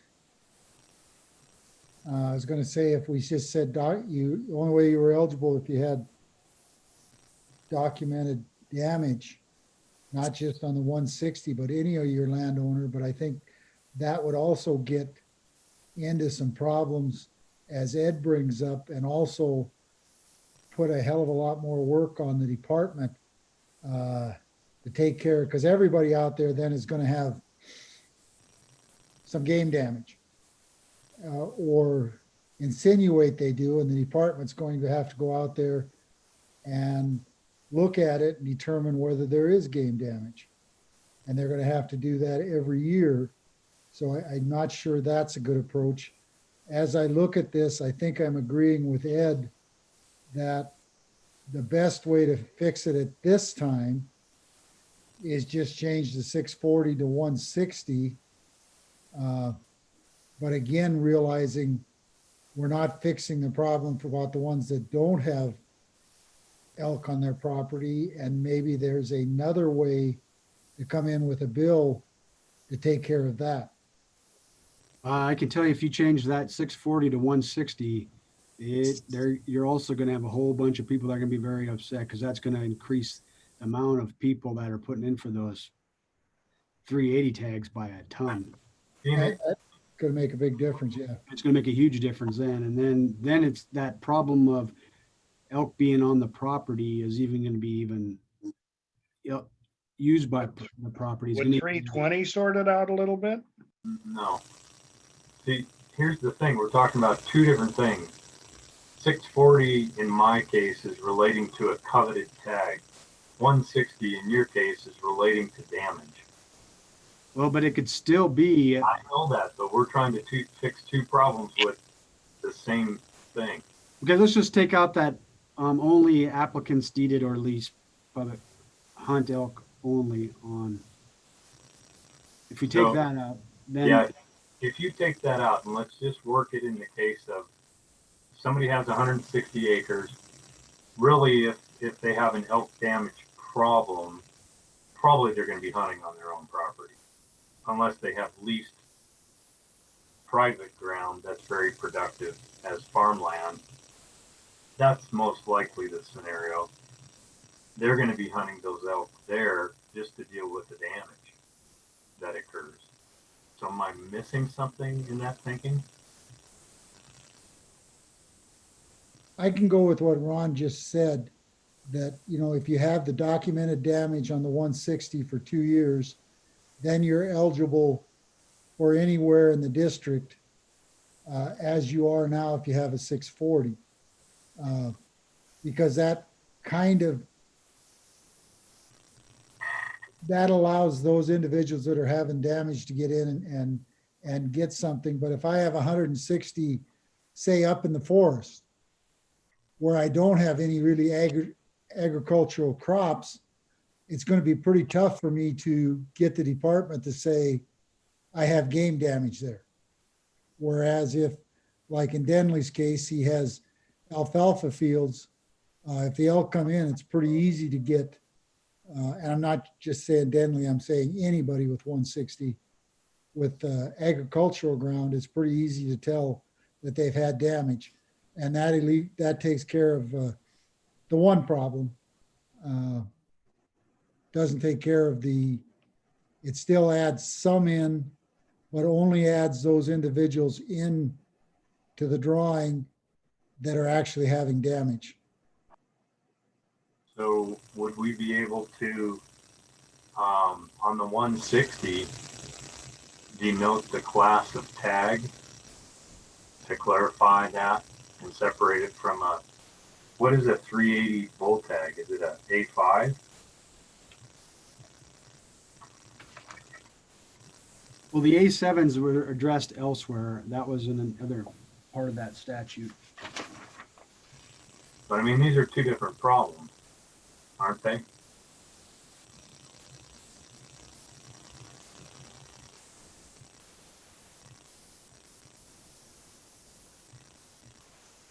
So A7 must be antlerless elk license. A7 is antlerless. So what if the A7 applies to the 160, but whatever a 380 bull tag is doesn't apply to the 160? So then if you just take out that language there in 2. Just a second. Okay. Right there. If you just, so then if you remove this language, then that would eliminate it from the 380, this 160. Okay. And I think that would cover the problem for the small landowners. They aren't worried about the big bull. They're just worried about the damage and not being able to get a cow tag, a lot of it. But so the way that number 3 is written, it's only for an A7, and there's a lot of places that they don't do A7s any longer. So maybe you could put A7 or antlerless elk tag. We can figure out that language, I guess. Wouldn't that fix it and not mess up what already exists with 380 and other units like that? That's the only one I'm thinking of, and maybe we should be thinking of other units like the brakes or whatever.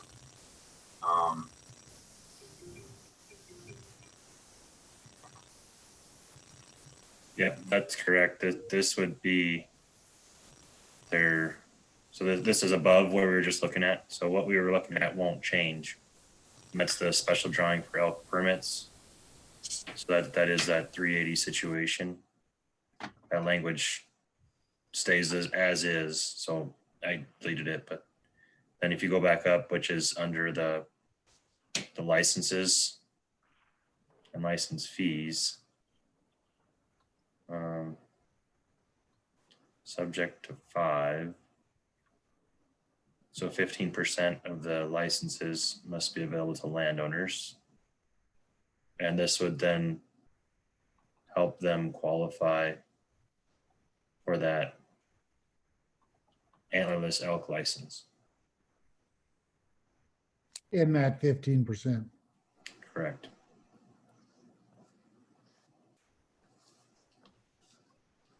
Ron, how do you see that as a management? Is there a management issue? Putting a little extra pressure on or not?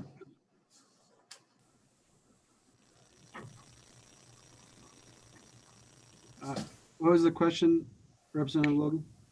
I was just wondering if you see that since, you know, the damage, the game damage for the last 2 years, do you see any pressure on management issues, or do you feel the game wardens and regional offices will know where that damage has been? I think they'll pretty much know. And I mean, it's damage within the last 2 years. That I guess how it's written is I've had to have damage within the last 2 years. Doesn't mean every year of the last 2 years. At least that's how I read it. Yeah, I just make sure it won't overwhelm the department anyway. Well, if it stays with the cow tags, and I don't think it'll be that. If you start, I guess if you make it with the 380 tags or some of those high profile bull tags, then it would probably create more issues like Ed mentioned. Yeah, and like I say, out in the west here with the smaller parcels, I think most of it's the cow tag would keep most quite happy. Quentin or Ken, you guys have lived this battle many times. Do you see any loopholes or problems here that we need to be watching out for or address? Maybe they're not on anymore. I think they're on that PLP or the other Okay. that I'm supposed to be on too. Also. Sorry. My only other question in there Double booking. is within the last 2 years, is that a reasonable time period? Does that cover it in most realities? Is that realistic? I would say 2 to 3 in for my area, that covers it, because that's keeping with whatever the local population. I mean, they'll kind of move around a little bit, but for the areas out here, I think in western Montana, that should cover it. So it's not an automatic because you had elk there 10 years ago. And that'll keep the sportsmen too from being a little bit upset about it. Out here, they know where the pivots are in the barley. Okay. And I kind of threw that other language in about the applicant's deeded property. I kind of wanted to just get some conversation for you guys. That's why I threw that in there, just to make it a conversation item. So. And I do have to correct Commissioner Stucker.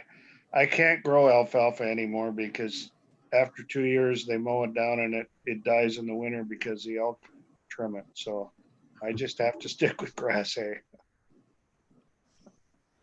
Grass hay is worth quite a bit this year too. Okay. Better it is. Yep.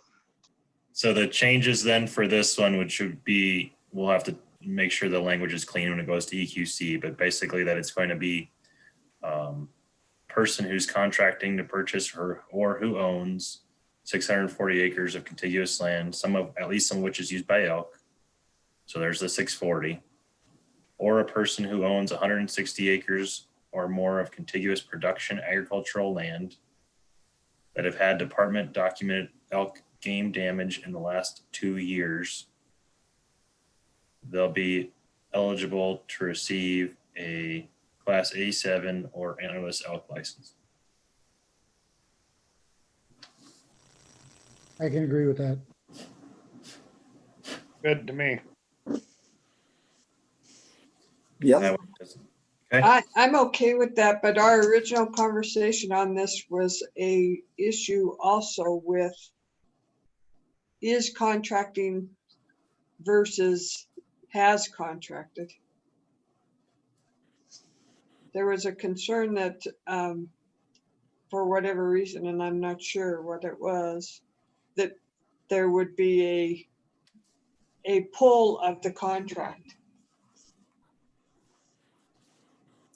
The concern came out of the Havre district where we had a case where an individual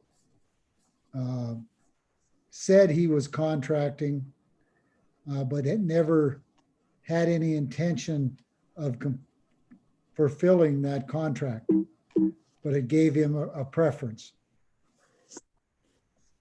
And I think that would probably be somewhere for a different bill, I would say. If I think this solves Representative Logie's issue with the 160 or the game damage and those kind of things with smaller landowners.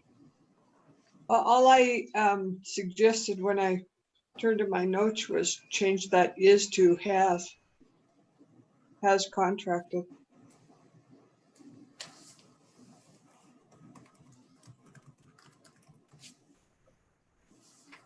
Just to get rid of that possibility of the contract being pulled. That was my only suggestion.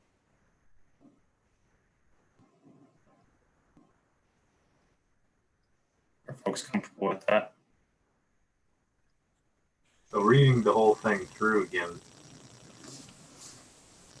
since this is only A7 or antlerless, would it be right to just say a person who owns or has contracted to purchase 160 acres or more of contiguous production agricultural land that have had department documented elk damage in the last 2 years gets the A7 or antlerless?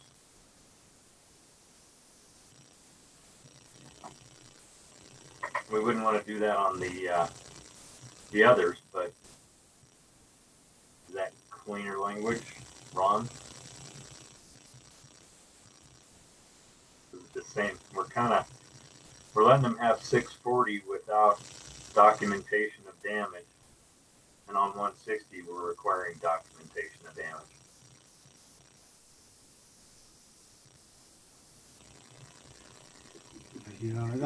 I don't know how many of those situations there are, I guess, out there. I'm just thinking if it would create more, if a guy has 640 acres and he's got damage and he wanted to put in for a cow tag, then it would be more work for our folks to probably go and make sure that he's had game damage issues. Okay.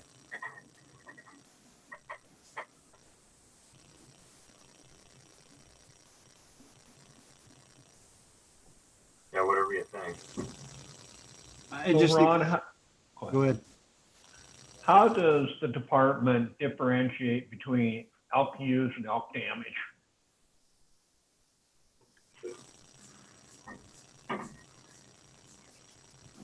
Yeah, that's a good question that I probably couldn't answer. I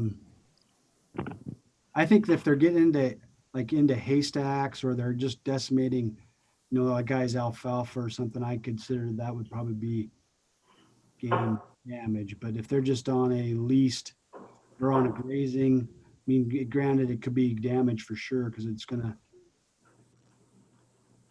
utilizing some of his hay or grassland, but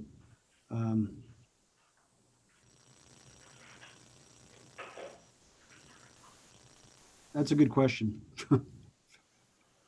I would say in the 7.5 years I've been a commissioner, no request that I received for game damage has happened unless it included cropland. I've never had one that was just pasture. When they send the information to me, it always includes either cropland, hayland, or or haystacks. I've never had any that was just pasture. And it may be defined in statute also. I'd have to take a look at it. Okay.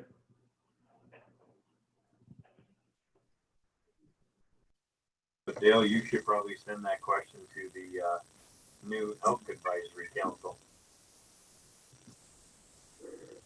I could do that. So you guys, I'm gonna have to step off. I got another meeting I need to get to, so. Thank you, Ron. You bet. Thanks, Thanks, Ron. guys.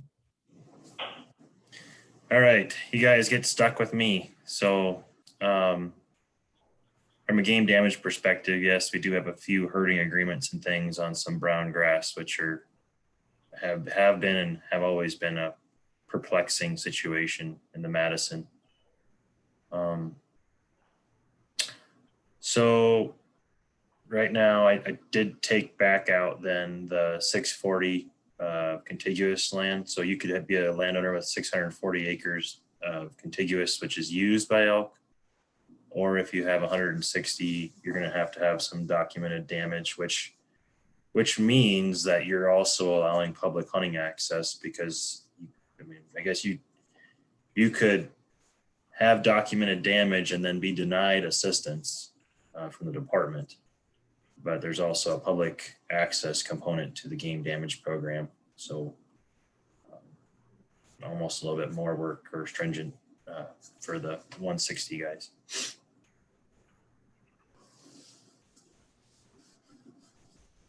Yeah, and I think that's very fair too. You gotta allow that access.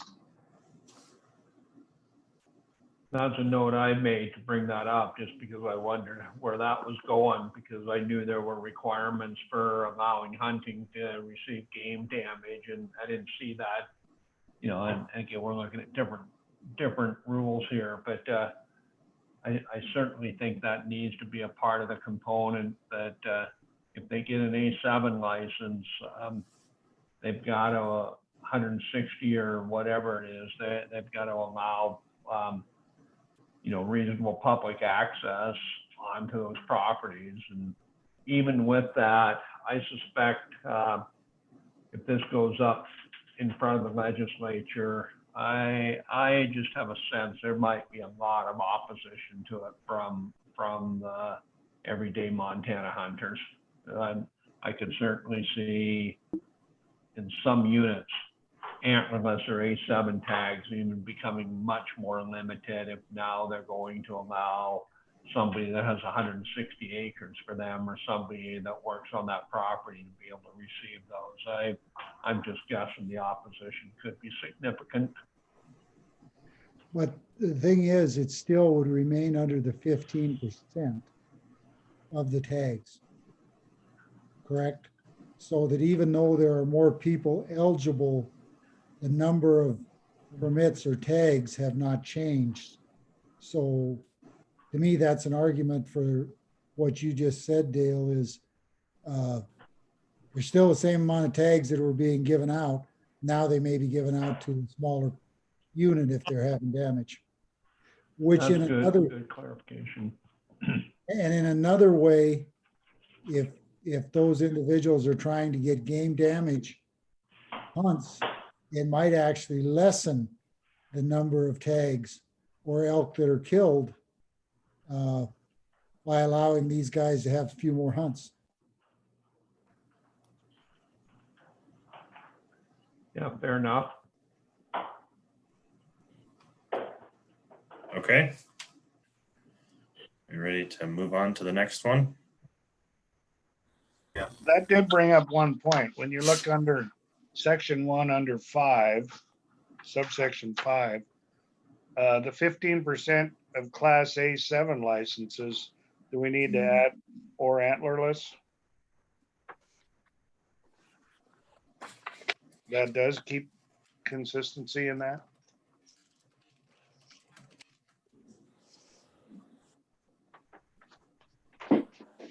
And that would help deal with Dale's question, maybe.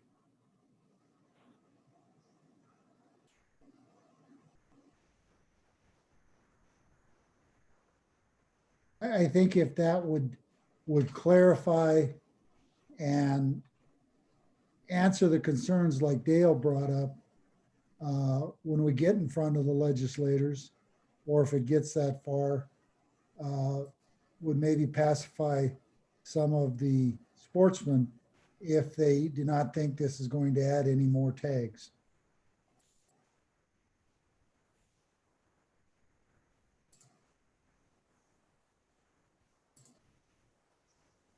Okay. So then this whole conversation about the bowl permits it does not apply. So I'm just gonna even take this out.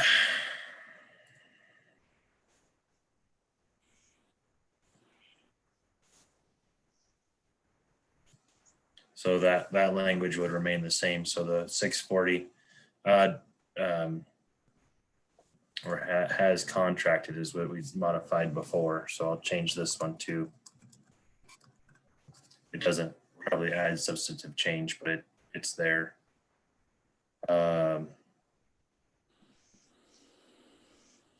You know, and everything as we understand landlord preference with the 640 will remain the same.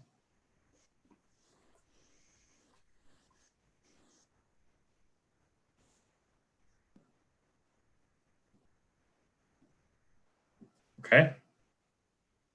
I'll say good. Save that. Close that. This next one is discussion we've had a couple times at different PLPW meetings, talking about those who are ineligible to receive a license but still applying for a bonus point. So we talked before about this one being essentially that once you are 1 year old and can get an ALS number, your parents are able to start accumulating bonus points on your behalf, even though you are ineligible to obtain that license. Some questions were asked about how often does this happen? And I had forwarded those on to our licensing folks, but I never really got any feedback from them on it. I know in the past we've discussed, is it going to really have an impact if we make this change? And I think we left it 2 years ago, but I can't exactly remember. So that's what the attempt was here, I believe, to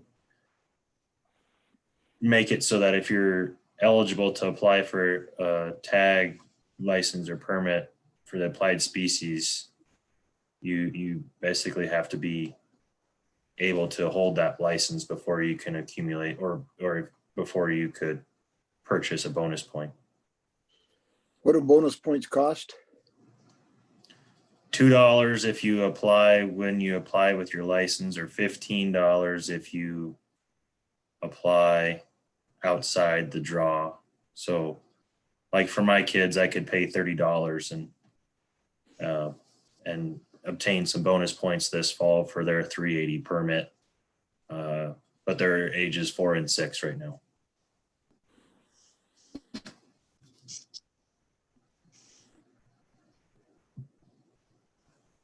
I've been a proponent of this and I still am. I like this change. I do too. I think you're dealing with one hunting season at a time. I know the bonus points looks ahead, but when you're buying them for kids that are so far underage, you're sort of gaming the system. I'm going to agree with those comments. Me too. Well, I want to throw in maybe a little bit of a different wrinkle on it. Couple of things. So you have somebody that draws a moose, sheep, or goat, and they're not eligible to apply for 10 more years, but they're able to start accumulating bonus points the year after they draw those moose, sheep, or goat permits. what's the difference other than the fact that they hold a license? I mean, I think there's a lot of the hunting community, including myself, that believes that if you, maybe not if you draw one of those tags, but if you shoot one of those animals, you should be allowed one per lifetime because the competition is that significant. The other point is that, and it's one of the questions that I asked of Jason, was how many people are putting in for their kids, you know, that are 1, 2, 6 years old, however old they may be. And as Jason stated a minute ago, he reached out to licensing and didn't get a response. So we don't know for sure how many people are you know, juking the system and putting in for this. But it'd be interesting to know that. The other thing is, and one of the individuals that I was visiting with that does apply for this, said, you know, the time that I have with my kids comes and goes pretty quick. He said, you know, to be able to pay that $15 per child for each of those bonus points, it adds up to quite a bit of money in a hurry. And the time they have with those kids when they hold hunting license is pretty limited, you know, and it certainly does not guarantee them a license. It increased the odds. And I think there's some validity to that, you know, that we're trying to promote kids or, you know, the hunting tradition, but yet we're saying, well, we're not going to allow you to purchase bonus points before you're 12 years old. Well, for many of us, we know how hard it is for them to draw a permit. It's probably likely, even if they started applying when they were 1 year old, the likelihood to draw those permits are pretty minuscule. So with that being said, I guess I just think we need to kind of rethink it a little bit. I mean, some other things that it's not part of this proposal, but I still like the idea that, even though I apply for all three every year, I'd cringe if I ever drew more than one of them in a given year. And maybe you only apply for one a year, or you can only get one per year. And then the idea that if you drew a permit, you can't start purchasing bonus points until you're eligible again. And then just the other thing that maybe Jason or someone can answer is, so we have these people that have applied for the 3 years or 4 years that this program's been in place, and they've spent $60 in 4 years per child per each of these tags. What happens to those bonus points? I mean, in some instances, you know, if they have 2 or 3 kids, they've spent quite a bit of money at $15 per species for a few years to acquire the bonus points. What happens to those bonus points if we're going to say, no, you have to be 10 or 12 years old?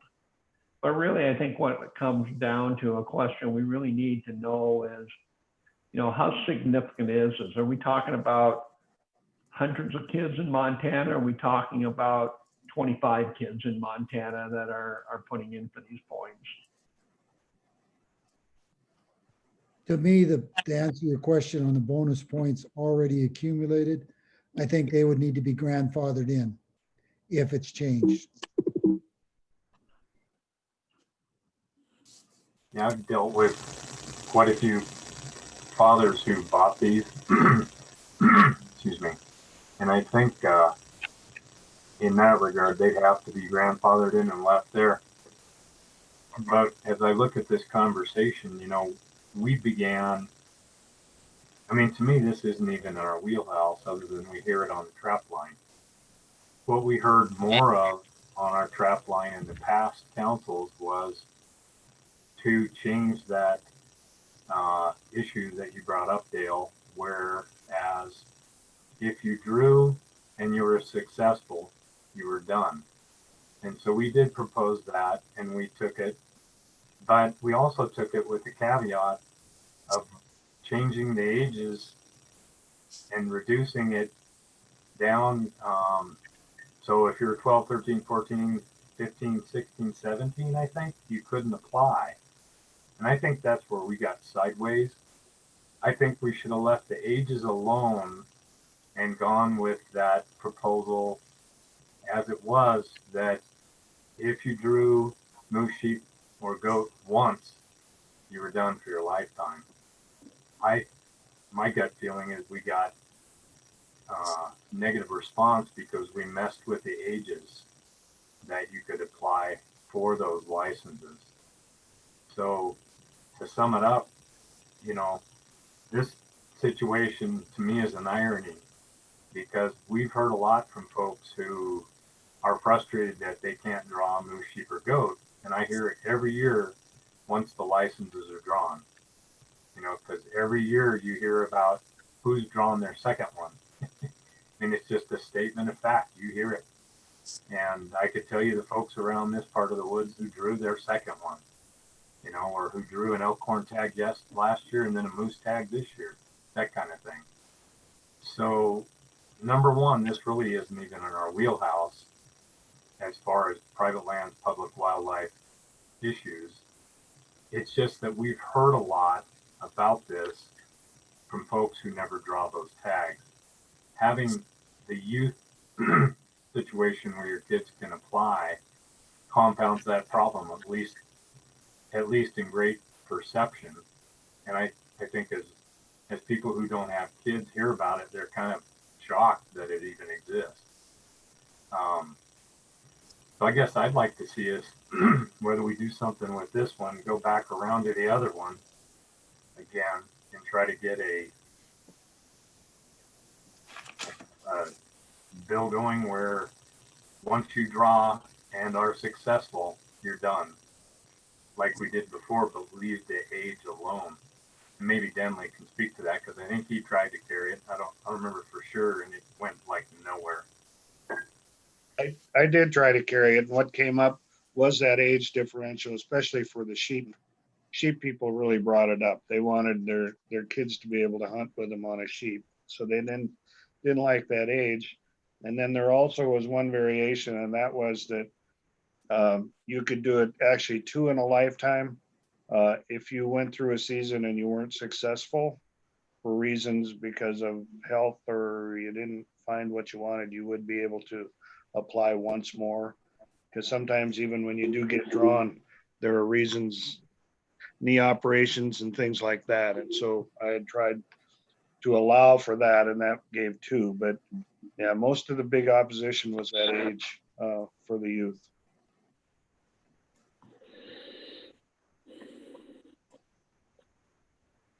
I still like this change, and I'm with Ed. I'm not opposed to trying to go back to the other one and just allowing for when hunters are eligible to hunt, they can put in for that permit.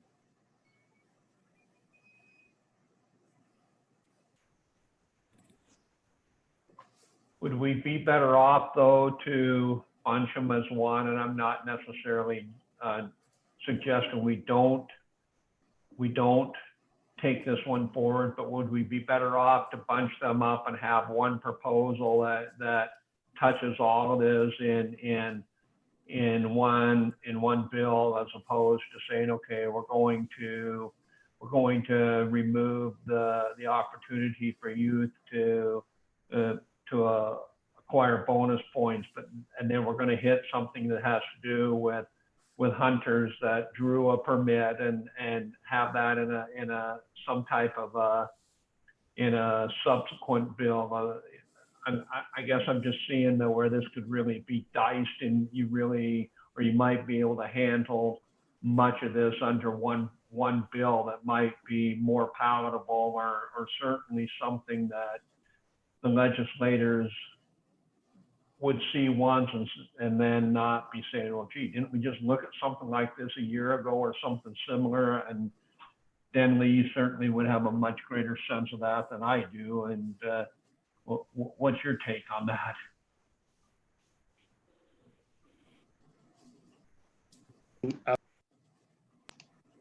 I was trying to unmute there. The only problem I have with this part, and I don't mind somebody who has gotten a moose or a sheep or something being able to apply for the bonus points. To me, it's the kids that aren't even old enough to hunt. I think maybe an age limitation on this one for the bonus points would satisfy me, but I would sure be willing to go again at that once in a lifetime tag. Because I'm a recipient, you can see in my picture, there's a couple there that, but still, it is a pretty hard thing to do. And I would probably stick with the same as I did before and make it 2, just because you could have one bad season when you did get a tag and you're prevented from hunting, which is unfortunate, but I'd be willing to run that one again too, as well. And I don't know, I think, combining them wouldn't hurt. It would, but I think you could run 2 of them, 2 separate bills, and still, we get so many duplications. They're similar, but they're not the same. That we can run them through. This would be FWP committee. So either way, I think it could go. Emily, wasn't that other one, wasn't it just one male? That didn't exclude a cow permit on those other tags though, did it? Correct. It was basically the trophy tag. Right. Yeah, you could get a U without being penalized. But I do think we could separate them, and I'll, we didn't actually officially, the once in a lifetime wasn't an official bill out of PLPW. I carried it on my own because of the discussion, because we weren't in total agreement on that last time, but we did have a lot of discussion on it, and that's kind of where I patterned the bill from. But it, like I say, it could, I think 2 bills, this one and once in a lifetime, they can be separated, and one won't hurt the other.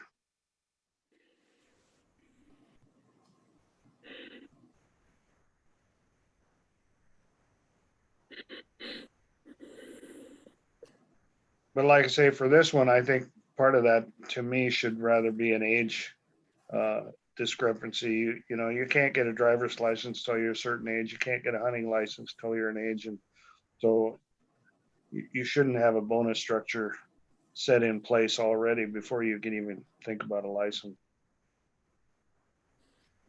Agree. Agree.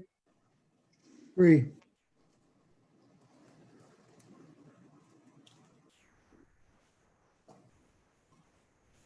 So as I look at the language here, I believe, I'll have to confirm, but I would believe that this would apply to those only eligible to apply for the license.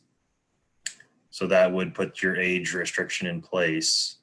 It would not preclude somebody who had the moose tag or sheep tag or goat tag last year from putting in for it, because they're eligible to apply. They just can't have the license for 7 years, but I would have to confirm that. At least that's what I would. You're eligible to apply for bonus points. You're eligible to apply. Maybe you're not eligible to. I'd have to confirm. Yeah, you're not really eligible to apply. I guess you can purchase bonus points, but you're really not eligible to apply. Right. That's the way I see it. It just seems to me we should lump them together. If we're going to go one way, let's do them both.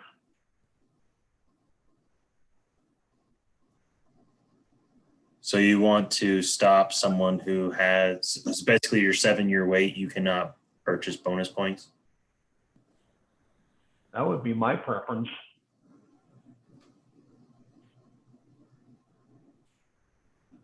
I'm sorry, say that again.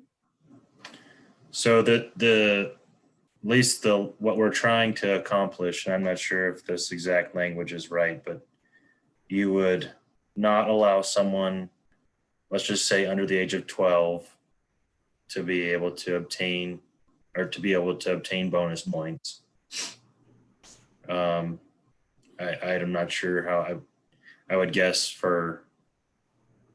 I would guess that would apply for most species as well for the mentor stuff, because they're only eligible for deer, but I'm thinking like of a HD 270 or something like that, or whatever, where there's a trophy deer unit for mentor, but that'll have to be cleaned up. But the second part, so the first part is you have to be at least 12 to get a bonus point and have received your hunter ed. And if you draw a moose tag, let's say you drew the moose tag in 2020, you're not eligible to buy a bonus point in 2021 or 2 or 3 or 4 or 5 or 6 or 7 until your 7-year wait is up. So you're looking at two different issues there.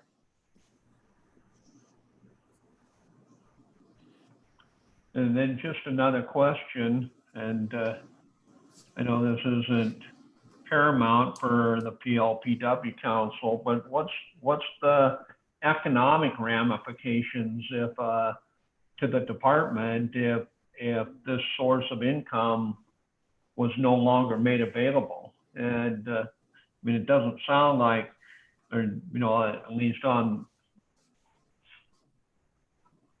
upfront, it doesn't really sound like it would be a huge sum of money, but for the department, it might be a significant sum of money. And I guess it'd be nice to know what the economic ramifications of putting this in place might be.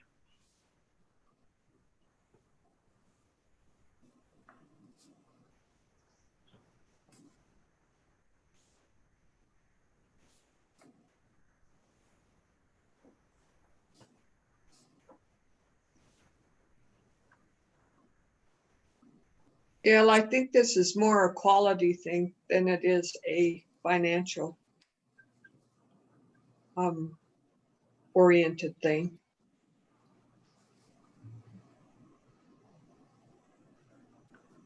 And I would agree with what you're saying, Cindy, but at the same time, there are ramifications, economic ramifications, and are they significant? Is it something that, trying to be good stewards of our land, our resources, and also, trying to look out at least to some degree for the department, is it something that we just need to be aware of and know what that impact might be? So based on that, you would hold this up going to the EQC?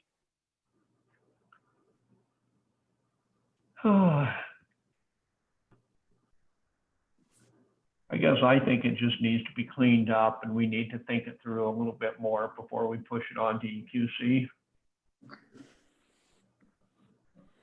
And the other thing is too, this could be carried without necessarily going through EQC. So we could hold off. It won't have to be written up, until actually toward the 1st of January. I'm okay with that, but we have discussed this for like a year.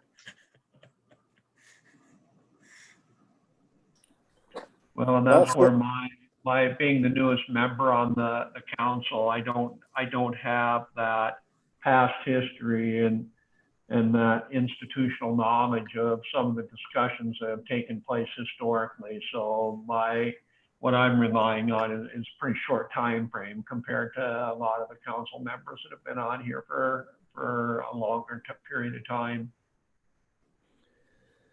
Well, Cindy, I think I said at one of the first meetings when this came up, that I get more questions on what the heck's going on here. A kid's born tomorrow and season doesn't start opening and they're buying points. And so that's where it kind of started up. And so, like I said, we pretty much went negative until you're hunting. And that's kind of as I recall it. And I get more questions from people like, geez, how come these people are buying points? But then I go back to Dale, first thing I always say is consequences and follow the money. And I don't know what the money is either on this.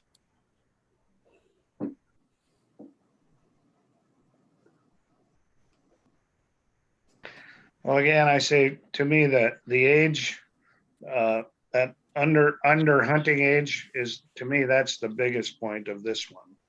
And again, in rethinking whether to combine with once in a lifetime, I really do think they need to be separate, because the discussion we're having just on this issue will end up muddying the water on once in a lifetime too. So we need to just deal with this one on its own, I think, thinking legislatively. But like I say, to me, the age is the most important part. Buying bonus points once you've shot a moose or an elk, or a sheep or a goat, that's part of the discussion. But I think the underage is the one we have to deal with for sure. I would go with Denley. I'd really like to see us separate them, and however this one goes, having served on the License Funding Council 2 times, I'm just going to guess that, $30,000 is not much of a $80 million budget, if it's even that, with respect to the question. So I do think we should separate them, and I think we should be very clear that on the once in a lifetime, that message is very succinct, and there's nothing messing with ages or bonus points or anything like that. And yeah, if you're drawn successful once, but you do get to go in. That's how we had it, right, Denley? You can go back. If you weren't successful, you could apply again. Correct. Yeah. So I just hope we can come up with something like that, or get it out of our blood and go on. I agree 100%. And I think we should separate them, because if you combine them, somebody's going to argue about the once in a lifetime, and somebody's going to be arguing about the other one, and then it'll kill both of them. I agree. Okay. That makes sense to have the once in a lifetime harvest, or that concept fleshed out again in a separate bill. I guess I'm not clear on where we're at with those who drew their license and during the 7-year wait buying bonus points. So I think the 2 bonus point pieces are perhaps, maybe there are 2 bills also, but I guess I'm just trying to understand what you folks would like to do. Well, I would just, knowing what can go on in a hearing and what can go on in discussions, it may be just to propose what you have written here as a bill, and that would limit the person, if they couldn't buy their license or purchase a tag because they have a 7-year waiting period, maybe this would go through. But I think we have to for sure put that age in there, or figure that as this part could be amended out, but the age part has to stay.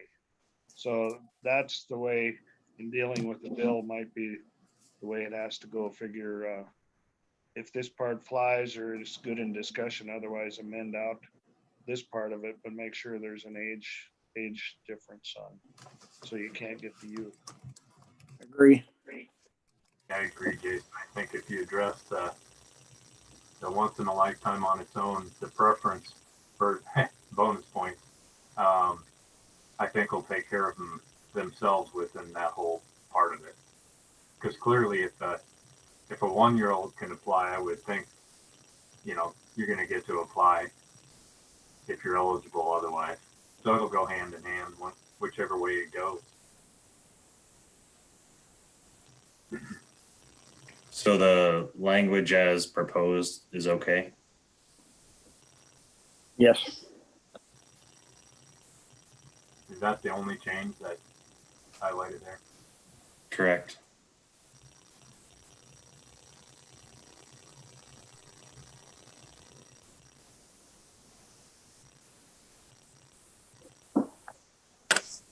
Looks like.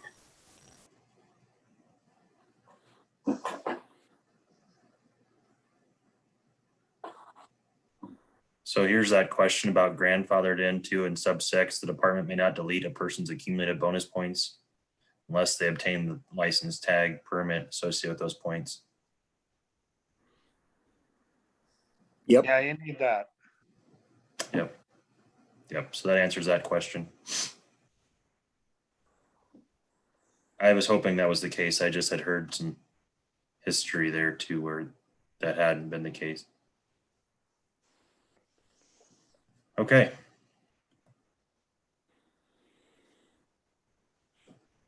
So that would be the 5 bills that would go to EQC in September. Well, the 4, because we dropped the tax credit one.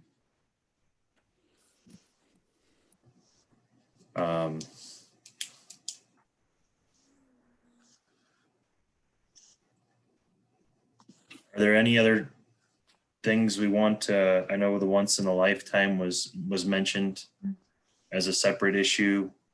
There were other ones too talked about as far as either a BMA landowner payment cap increase, once in a lifetime. Those things that we want to continue to flush out then over the fall. Yeah, I think we need to increase the cap on BMA. Anybody else feel that way? What seemed apparent in working through the PALAs or PALAs, what is it? PALA or PALA? Whatever you want to call it. Yeah, it seemed to me that it behooves us to look at that issue again, because we've definitely got some of those agreements that are beating out the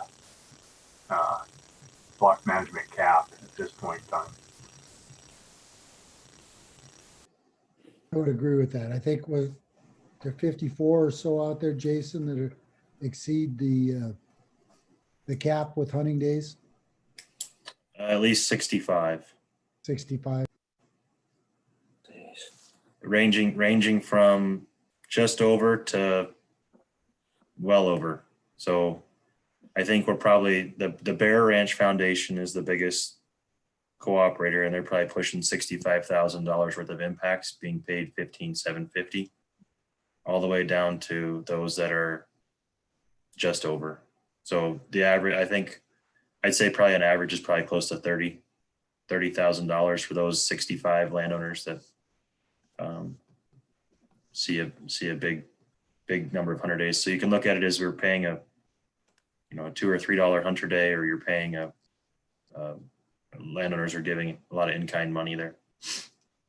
2 questions there. It's how much money is available if we did increase? And then the other thing is, are we taking a chance of losing some cooperators if we don't raise? The first part is always the unknown. Depends on how much, if you're looking at just a cap increase versus a per hunter day increase too. So the last time we did this in the 17 session, went from 12,000 to 15,000, and each $1 hunter day increase. So we went from $11 to 13. So each dollar, so $2 worth basically, each dollar is worth $500,000 to the program and cost. So to answer the first question, I don't know that there's money available to really increase everything. If we did just the cap, I think we would probably be okay. It doesn't help the smaller landowners. And then the second part of your question, I don't know how much is enough, or if that's the reason that we would lose a landowner. I mean, they always would like to see more money. They'd like to see it. They'd like to be, I think they should be compensated at the same rate a smaller landowner is, or at least somebody who's having smaller use. Meaning if the 100 day is $11 or $13 in this case today, that should hold true for no matter if you're a big cooperator or a small cooperator, but it's not the case because of the cap. But I don't know. There's potential there too for even a BMA funding stamp or something like that to raise money if you're going to hunt BMAs, or all different ball of wax. But For me personally, I think that the Hunter Day pay is, it probably should stay where it is, at least for now. That's satisfactory, I think. But the cap, I think there's the discussion, if we're gonna have, it needs to be on the cap rather than the 100 days. Yeah, we could make it maybe that if you meet the cap, you get, I don't know, $5,000 extra or something, $10,000.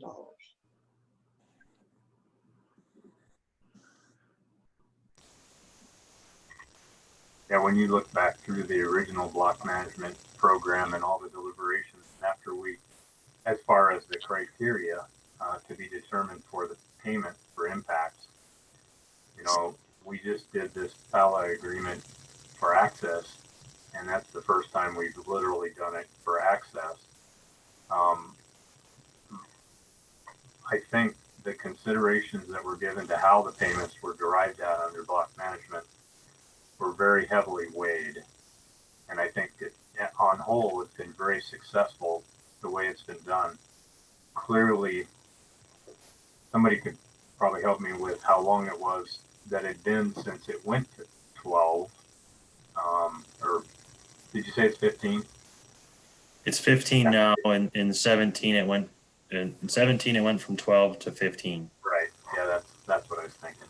And it had been a long time. And prior to that it was 10. Right. And it started in 1996 as 8. So, in I think the cap is 20 years. Definitely undervalued. And I think that the 100-day part of the payment is very equitable across the board. So somehow we need to get the cap up. That would be my main focus. You know, and maybe if we start delving into that whole thing again, we recall a ghost or two from the past to kind of have those discussions about the criteria that were selected for the for the block management program, and call up some of those historic figures. Well, if you take the 65 people that are over $5,000 up to 20,000 cap, it's 325,000. So it's a lot less than the $1 is a $500,000. So that's just some money numbers. Yeah. Well, and just to throw it out there, when I looked at what you sent, Jason, originally I thought it should have gone higher than 15, but that was what we consensus agreed upon last time. You know, to me, to be of value, you know, we're already at that 25 on the PALA agreements. So, and they're not even accessing necessarily their own property. Yeah, that's the one change, right, between a block and PALA is it's either per landowner or per agreement. Yeah. And so with block, we've got even landowners that own land in different parts of the state, multiple BMAs. Their entity owns the same parcels, and so they're one landowner, one payment, one license. Whereas PALA was clearly intended to be different from a legislative perspective. Yep. You know what what was suggested early on in this meeting, and with Martha's comments and with Jason's comments and other people on the council, with the need to relook at, you know, just, I think, Jason, you said, you know, version 2.0 or whatever of PALA. It seems to me that would be an appropriate time to take a look at either the hunter use days or the cap or block management, and how does it all tie together? Because I could see an instance where, and maybe I'm thinking out loud a little bit here from my own perspective, but I still think there's some instances where the money that we are paying entities to access some public land is over the top. I mean, I think we're paying them an extremely high amount of money to access what I would consider probably a fairly marginal piece of habitat. And that being said, I can't help but think there's going to be at least some discussion about, you know, is this really where the intent of the program? Is this where this is all where we want this to go? And I expect this group, I expect the department to say, you know, there are revisions that need to be made at that time so we can keep block management competitive with PALA. We may need to look at the payments for block management and or the PALA program. But I almost think they need to be linked together, that we're looking at them both at the same time, and not that one doesn't stand alone, but they may not. I mean, they may need to be linked together, and to, you know, to say, well, let's increase the cap for block management. Maybe it's premature until we look at PALA one more time after this hunting season. We're going to be meeting in December. Jason said one of our days was going to be devoted to PALA. And, you know, I think that ought to be part of that discussion. What, with the PALA program, how does that affect block management? Do we need to make recommendations for changing the payment for block management? And maybe at that time, even though it's going to be so soon after the hunting season, I don't know if the regional access coordinators are going to be in a position to provide us feedback at that point in time. But I think we do need that feedback after one iteration of PALA. And then again, Martha mentioned it, I mentioned it. How's COVID-19 going to affect block management participation, and what's going to be the sense of the landowners after this fall? I could see some not wanting to deal with hunters. I could see others just being absolutely inundated with hunters. And how does all that play out? And do we need to make some changes? With that, I'll shut up. Jason, aren't these two different pots of money? One is state and one is federal? No, one is general license revenue versus an earmark. So there's a hunter access fund earmark on mostly non-resident deer and elk licenses. We do use a little bit of federal money to pay block management landowner contracts, but the PALA program is just general license revenue. Thank you. Yeah, and I agree totally with Dale. You know, I looked through some of these PALAs, as you're aware, Jason, after this, and we've compensated people anywhere from 18 cents an acre that was accessed to $21.60 an acre if you just use the numbers that are here. And you know, I think we compensated some of our block management people per acre on the lower end of it, but doing them together, looking at the block management agreement synopsis with each of these as we go forward, I think would be really valuable. And I know we kind of did that to some degree, but with a lot of clarity, you know, what's the history of this block management and how can we tie them together really to enhance both programs. And certainly we need a different set of criteria for it going forward. I think we'll have learned a lot. You know, I knowing we get through this season, it is what it is, but I think we're going to figure out a lot of things that we could do differently is my gut feeling. And I'm really glad we got something done. You know, it was pretty quick speed, you know, to get through with it. I hope it doesn't bite us in the butt too much for things that we didn't envision. You know, when we looked at the original proposals, we were all optimistic on how they would be applied for. And then I think when we looked at the actual applications, I would think it's like talking about bonus points gaming the system. I think there were a few applications that are, yeah, they're providing access that didn't exist before. There was, you know, a good stretch.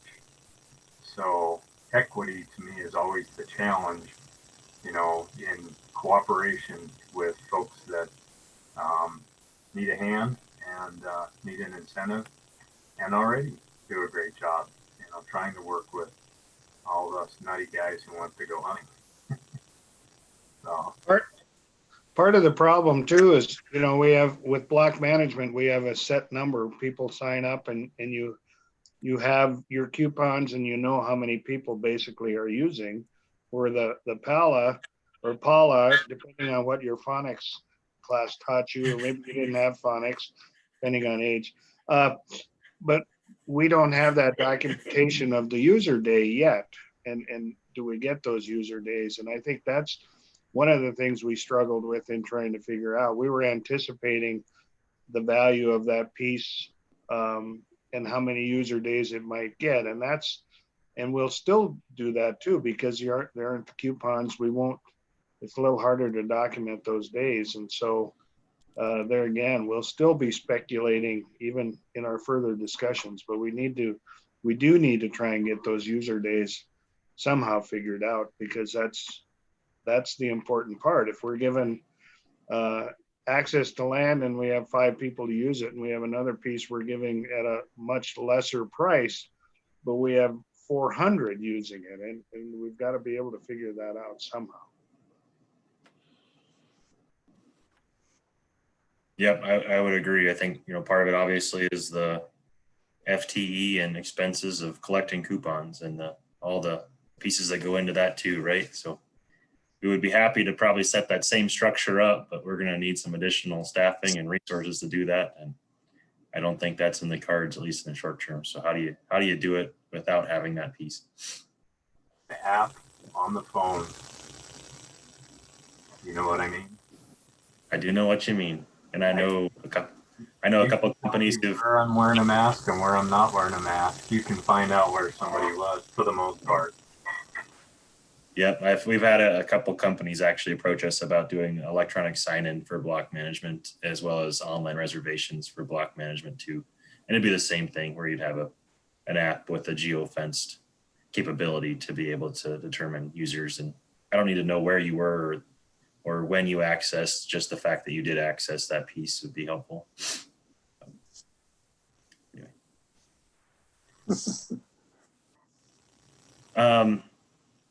So sounds like we'll continue to talk about that potentially at a later meeting. Are there other topics? So we have once in a lifetime, BMA caps, and then or how that does or does not work with the PALA stuff. Are there anything else we need to discuss legislatively that we need to be thinking about going into the next session?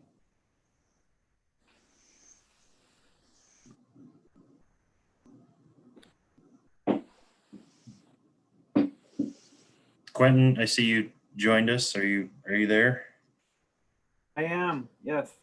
Was there anything that you also, same question, is there anything that from the department's perspective that you would like these folks to take a look at potentially for legislative issues going to the next session? Jason and others, I think you've covered a wide breadth of details and focus. I don't have anything to add beyond the conversation already on the table. I do appreciate the continued consideration of the, how PALA relates to block management and vice versa. And I think there are a lot of people with that question. And I think there are a lot of people have different answers to that question. So I wonder, just to add into that conversation, and so I'm not hitting your question directly, Jason. I'm just adding to that topic already just discussed, and that is to, it'll be interesting as we move through this next session, and undoubtedly, I think it was Dale that said undoubtedly there'll be some look at PALA by some folks more than others, and it will be really interesting to see if people gauge it as a success or, a success by every measuring stick there is, or something less than that. That's my first question.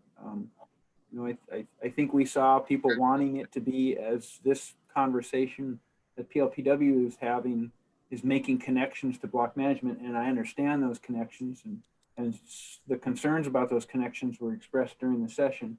In the same vein, in the same conversations, I think we saw people looking for PALA to be something different, and arguably it is that. And so it will be really interesting to see if block management gets adjusted, or PALA gets adjusted, or if all stays the same.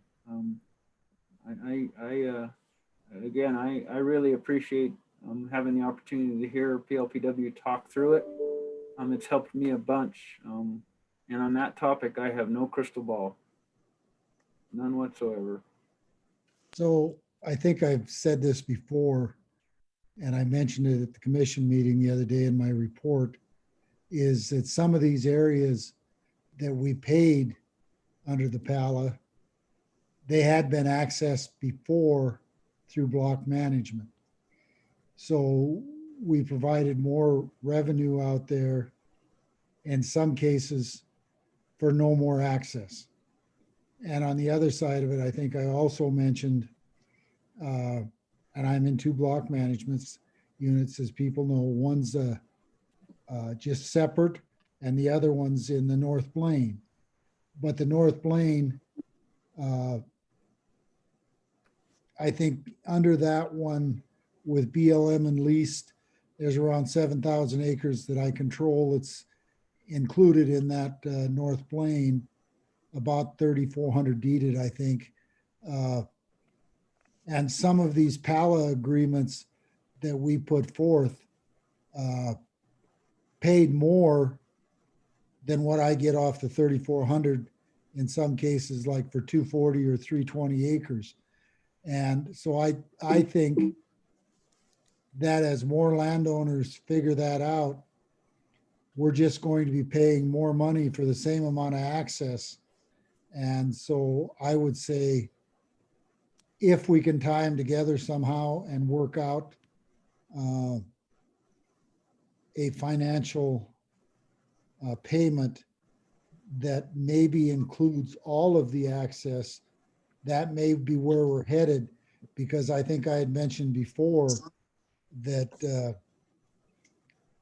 I could talk to 2 other landowners up there, and we could block off probably 2 townships and get at least 4 times what we're getting under the block.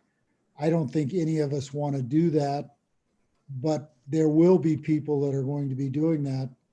And I'm not going to say I'm going to blame them. They're playing the game with what the legislators and we gave them as far as compensation.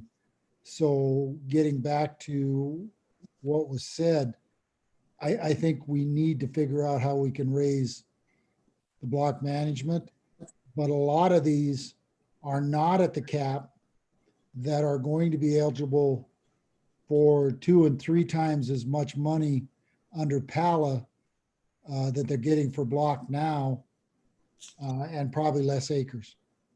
So that's a concern on my part. Yeah.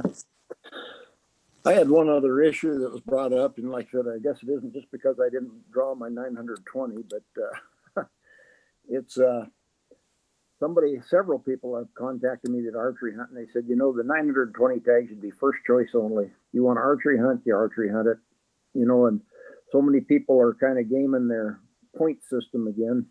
And I think there's something there to be said. And the other thing that I guess I'll repeat that I said before was, a long time ago, they changed this from the crazy mountains clear to the Dakota borders besides the CMR. And I think we eventually have got to, maybe not this round, but sometime we've got to break this back into some fairly good regions and put a couple thousand or 1,500 people here and 1,500 there. Because I think right now there are 4,000 in the 920, and I guess 80% grew. I was one of the ones that didn't.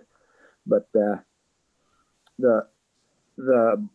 back to the same story, when the 400 class bull elk hits the Custer Forest, every Tom, Dick, and Harry's down there, and it's not. If you draw a certain area, you hunt it. That's it. That's my rant. And that would be something you need to take to the commission during the biennial season setting, because they're the ones that set right now the how many tags, and the 920. That's not a legislative It could be a legislative one, but right now it's under the commission authority. Okay, thanks. All right. One thing else out there, could possibly, well, there are 4 commissioner seats that are up at the end of the year. So how many of them are going to reapply? And being, if we get a different party in, how many would be accepted if they did? So if you know individuals out there that are interested in being a commissioner, watch for the openings and when you have to apply. Good information. Just the only one that actually goes through is Pat Byworth. Commissioner Byworth is the only one that's guaranteed to be still a commissioner come 2021. Which district is he in? He's in 3. 3. Not District 3. I'm District 3. He's down there in Region 3. And I don't know what commission district that is. I'd have to look up.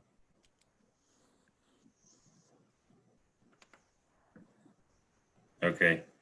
Well, it is our public comment time. We don't have any public commenters. So let's, we're kind of already doing it, but let's finish off rolling through trap lines. We'll talk about, we kind of already did, I guess, as far as the next meeting and the dates, but just confirming. So Cindy, would you like to go first?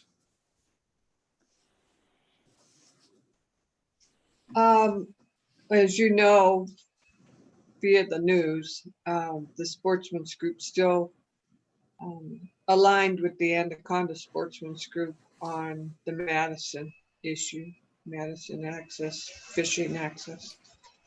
We still are looking at the Crazy Mountain issue, and I think they still have the lawyers engaged in that.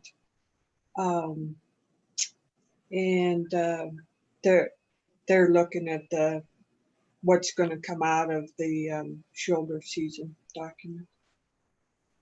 That's it. Thank you. Representative Logie? I haven't really got too much to report, except the river has been overwhelmed with there are people all over. A lot of rafters, a lot of boats, a lot of fishermen. The river is just, everybody's on it now. And of course, the kids aren't in school yet. We've had a lot of out-of-staters too, and our mountain lakes. The Forest Service has been trying to find places even for people to park, because even the lakes that we've had before, the parking spots are gone. There have been so many people going out.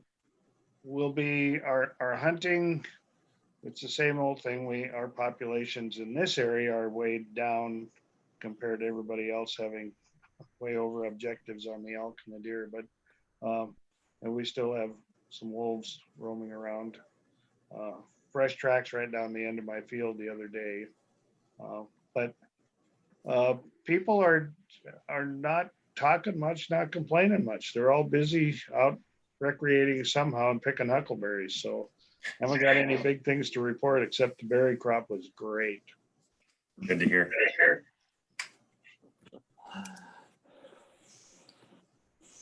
Commissioner Stuker.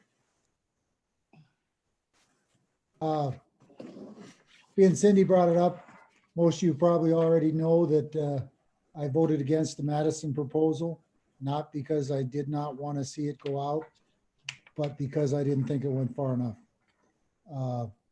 For up in this area, not a lot of birds, probably the least I've seen.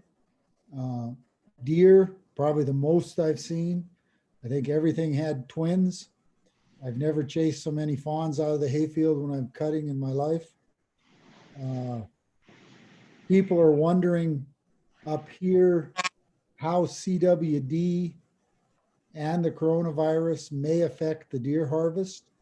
I have had a few people call saying they're going to close their place and wish that the department would close hunting off because of the coronavirus. The other big issue up here is the bears. They're moving out across and moving further east. Probably most of you know, around Big Sandy and Loma, we had a grizzly this summer, at least one that we know of that was moving around. That's really about it.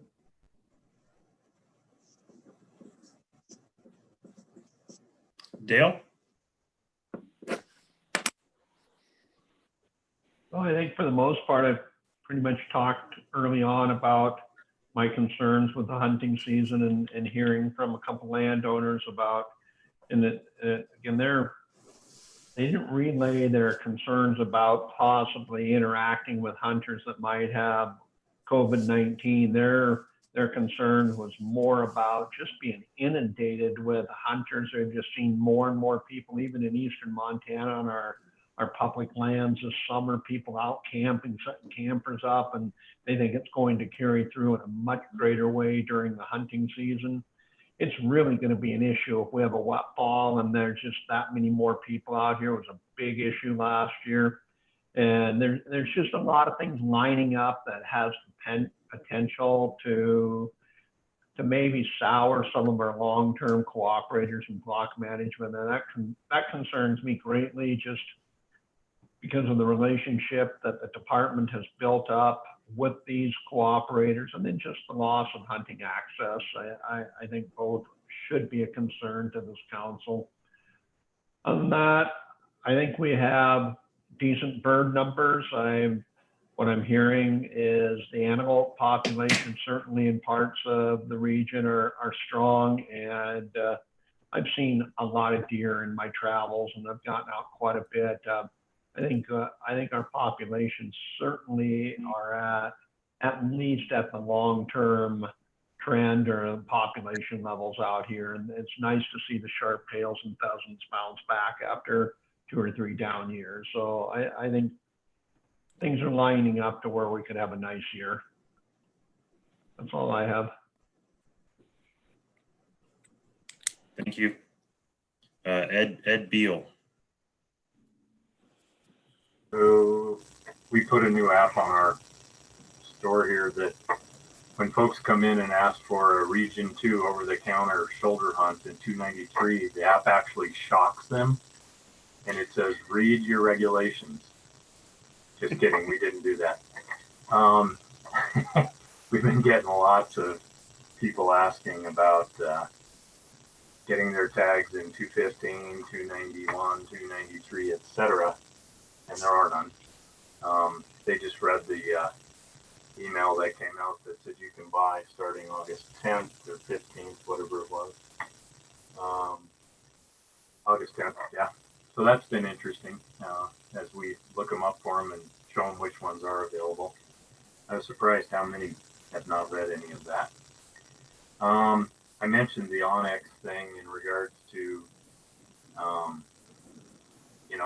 too much information without the precursor of, hey, it's your responsibility to ask for permission and to know where you're at. I heard it more prospecting over in Unit 700 than I have ever heard. So that was an eye-opener, and we'll probably do something here locally to address it a little bit. Continue to hear things about moose, sheep, and goats wanting to get a tag. I do wonder a bit about the opportunities and how we might, as a council, appropriate to get ahead of any land and water conservation funding that might be opening up. That's one thing. I don't know directly how that can be used here, but certainly acquisition of appropriate conservation areas, I believe would be one part. And then as I mentioned before, you're definitely going to see, whatever it is, 18 months from now, more PR JD money, it continues. And, you know, that whole issue from fishing through ammunition and firearms has not slowed down one lick, other than the fact you can't get anything. So it's new rounds of manufacturing are coming through, and you're going to see that continue for sure, at least right up to the election. So make sure you guys are ready to recapture all that money as best as you can. And I think the legislature needs to be prepared to fund it. However, I know it's a match, but it's a great match. So hopefully they're receptive, and the federal government actually has the money to pay it. So yeah, that's about it from here. Thanks, Ed. Dan, I see you're still hanging around. You're muted on my end, and I can't get you off mute, and I haven't been able to get you off mute for a while. So maybe if you hang up and call back, we'll be able to get you in to be able to talk. If not, maybe my machine's broke, but who knows? Could be operator error. With that, let's move on to Ed Bukowski. I listened to Ed. I think I heard 40 million firearms sold a couple months ago in one shot all-time record, but interesting. We had 17 young turkeys with 3 hens. We had fairly good thing, pretty good pheasant hatch. A lot of twin fawns, even saw a few triplets. I guess the grizzlies aren't going to get hunted for a while. They didn't reach much consensus. And the only other thing that I think is going to have to be a real concern for us is, I don't know if you saw the thing on MS or U of M college dorms, the big housing projects. They said normally when college kids comes up, there's 30 to 50% openings. This year there's 1%. Out of state, Portland, Seattle, LA coming in. And we got a friend that has a house in Fort Benton, and sight unseen offering 20% over what they're asking. So like I said, there's a lot of people coming out of the city. So our demographics are going to change. So, and I already told you about my 920. So that's all I have. I think it was a good meeting, Jason. Dustin Ramoy, are you around still? I am, Jason. Would you like to show your face and say hi? I do. Give me 1 second to get the camera on. Are these fine folks ask you any questions about fishing or fishing access? Yeah, I was tuned in to the whole meeting just in case anything came up FAS wise, if anybody had any questions about fishing access sites or for fisheries in general. I do want to real quick just respond to Ed Beal. I was tracking the LWCF funding through Congress, just watching and waiting for it to get approved and signed. And so, yeah, it's definitely on our radar for some of that funding for future fishing access sites and acquisition projects. So it's kind of a exciting time for the department. Hopefully it'll be a nice pot of money. We can do some really good access projects with it. While you're there, Dustin, this is Representative Logie. I still want to get the rafters involved, so they have to somehow pay their way, because especially now we're seeing it this summer, half the use in our fishing access site is the rafters, and I just don't think it's fair the fishermen pay the big brunt and the rafters don't. I agree. Representative Logie, I certainly appreciate that, and just for the whole council here and kind of an update on our use. So we're 30 to 50% above normal observed use at our fishing access sites, and even the demand at the state parks has been through the roof as well. But the use has just been off the charts. Just a lot of conflicts with camping and stuff at the FAS is because there's such a high demand and so many people want to be able to get out and recreate, and our FASs are great places for them, but the use is so high, it's been difficult to manage. Our FAS crews have been working tremendously all summer, and just done an awesome job with the fishing access sites and keeping them clean and keeping them usable and functional. So it's a big tip of the hat to the FAS crews. But yeah, it's unprecedented what this season has brought us.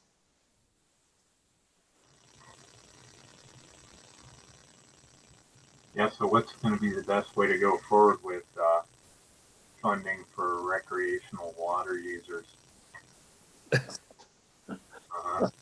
I mean, see, last year we had a rough season on selling rafts and all that business. This year, absolutely is a record year, and for any water sports, from a tube to a high-end raft, and it was across the board with every company. And we have access to 5 of them, and they all ran out. But this has been discussed for many years, and on the License Funding Council, the creation of the base hunting license, setting aside the conservation as a standalone. We have conservation, fishing license, hunting license. Is there some discussion again about looking at that conservation license as a recreation prerequisite in some way? That's part of my thinking, somehow incorporate something into that. We have to.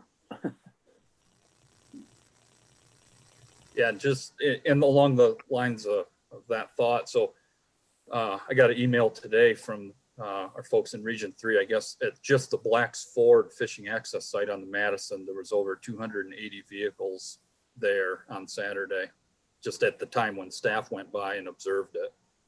That's at one fishing access site.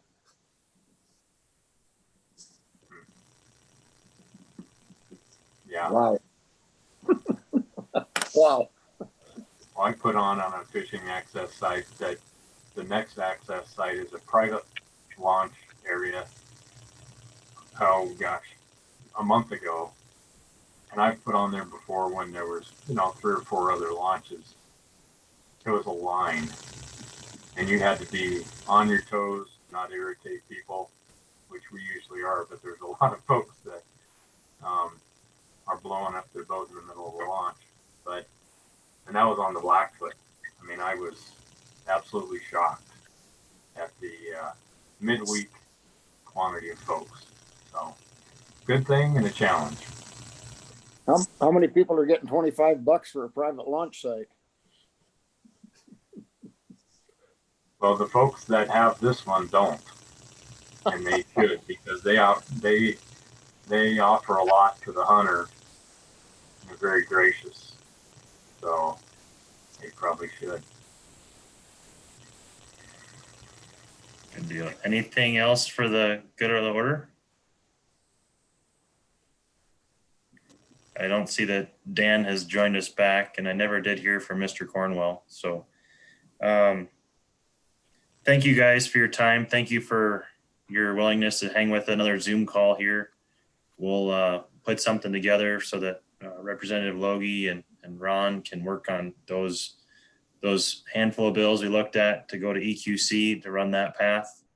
We'll keep working on some language potentially for other draft bills that may come into the session.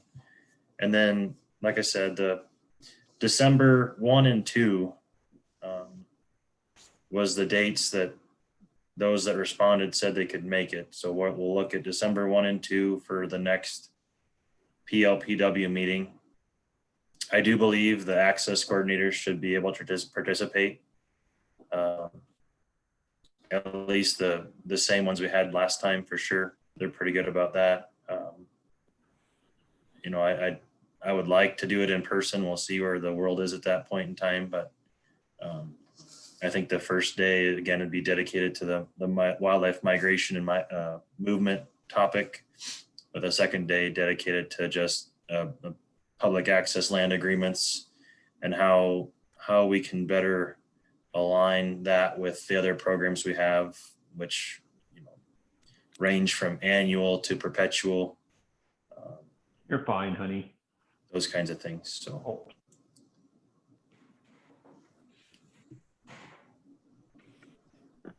Anything else from anybody? Quentin, do you have anything last minute?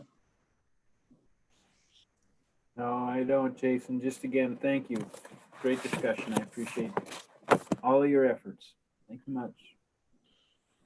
Yep, I would echo that as well. Cami McLean, who you guys have met before, is also on the call. She's the one that's helping us wrap up notes. So Cami, did you have any last things? Nope. Sounds good. Well, everybody take care. Try and stay cool. We'll be in touch. Okay, thanks. Bye, everyone. Thank you all. Stay safe. Thank you.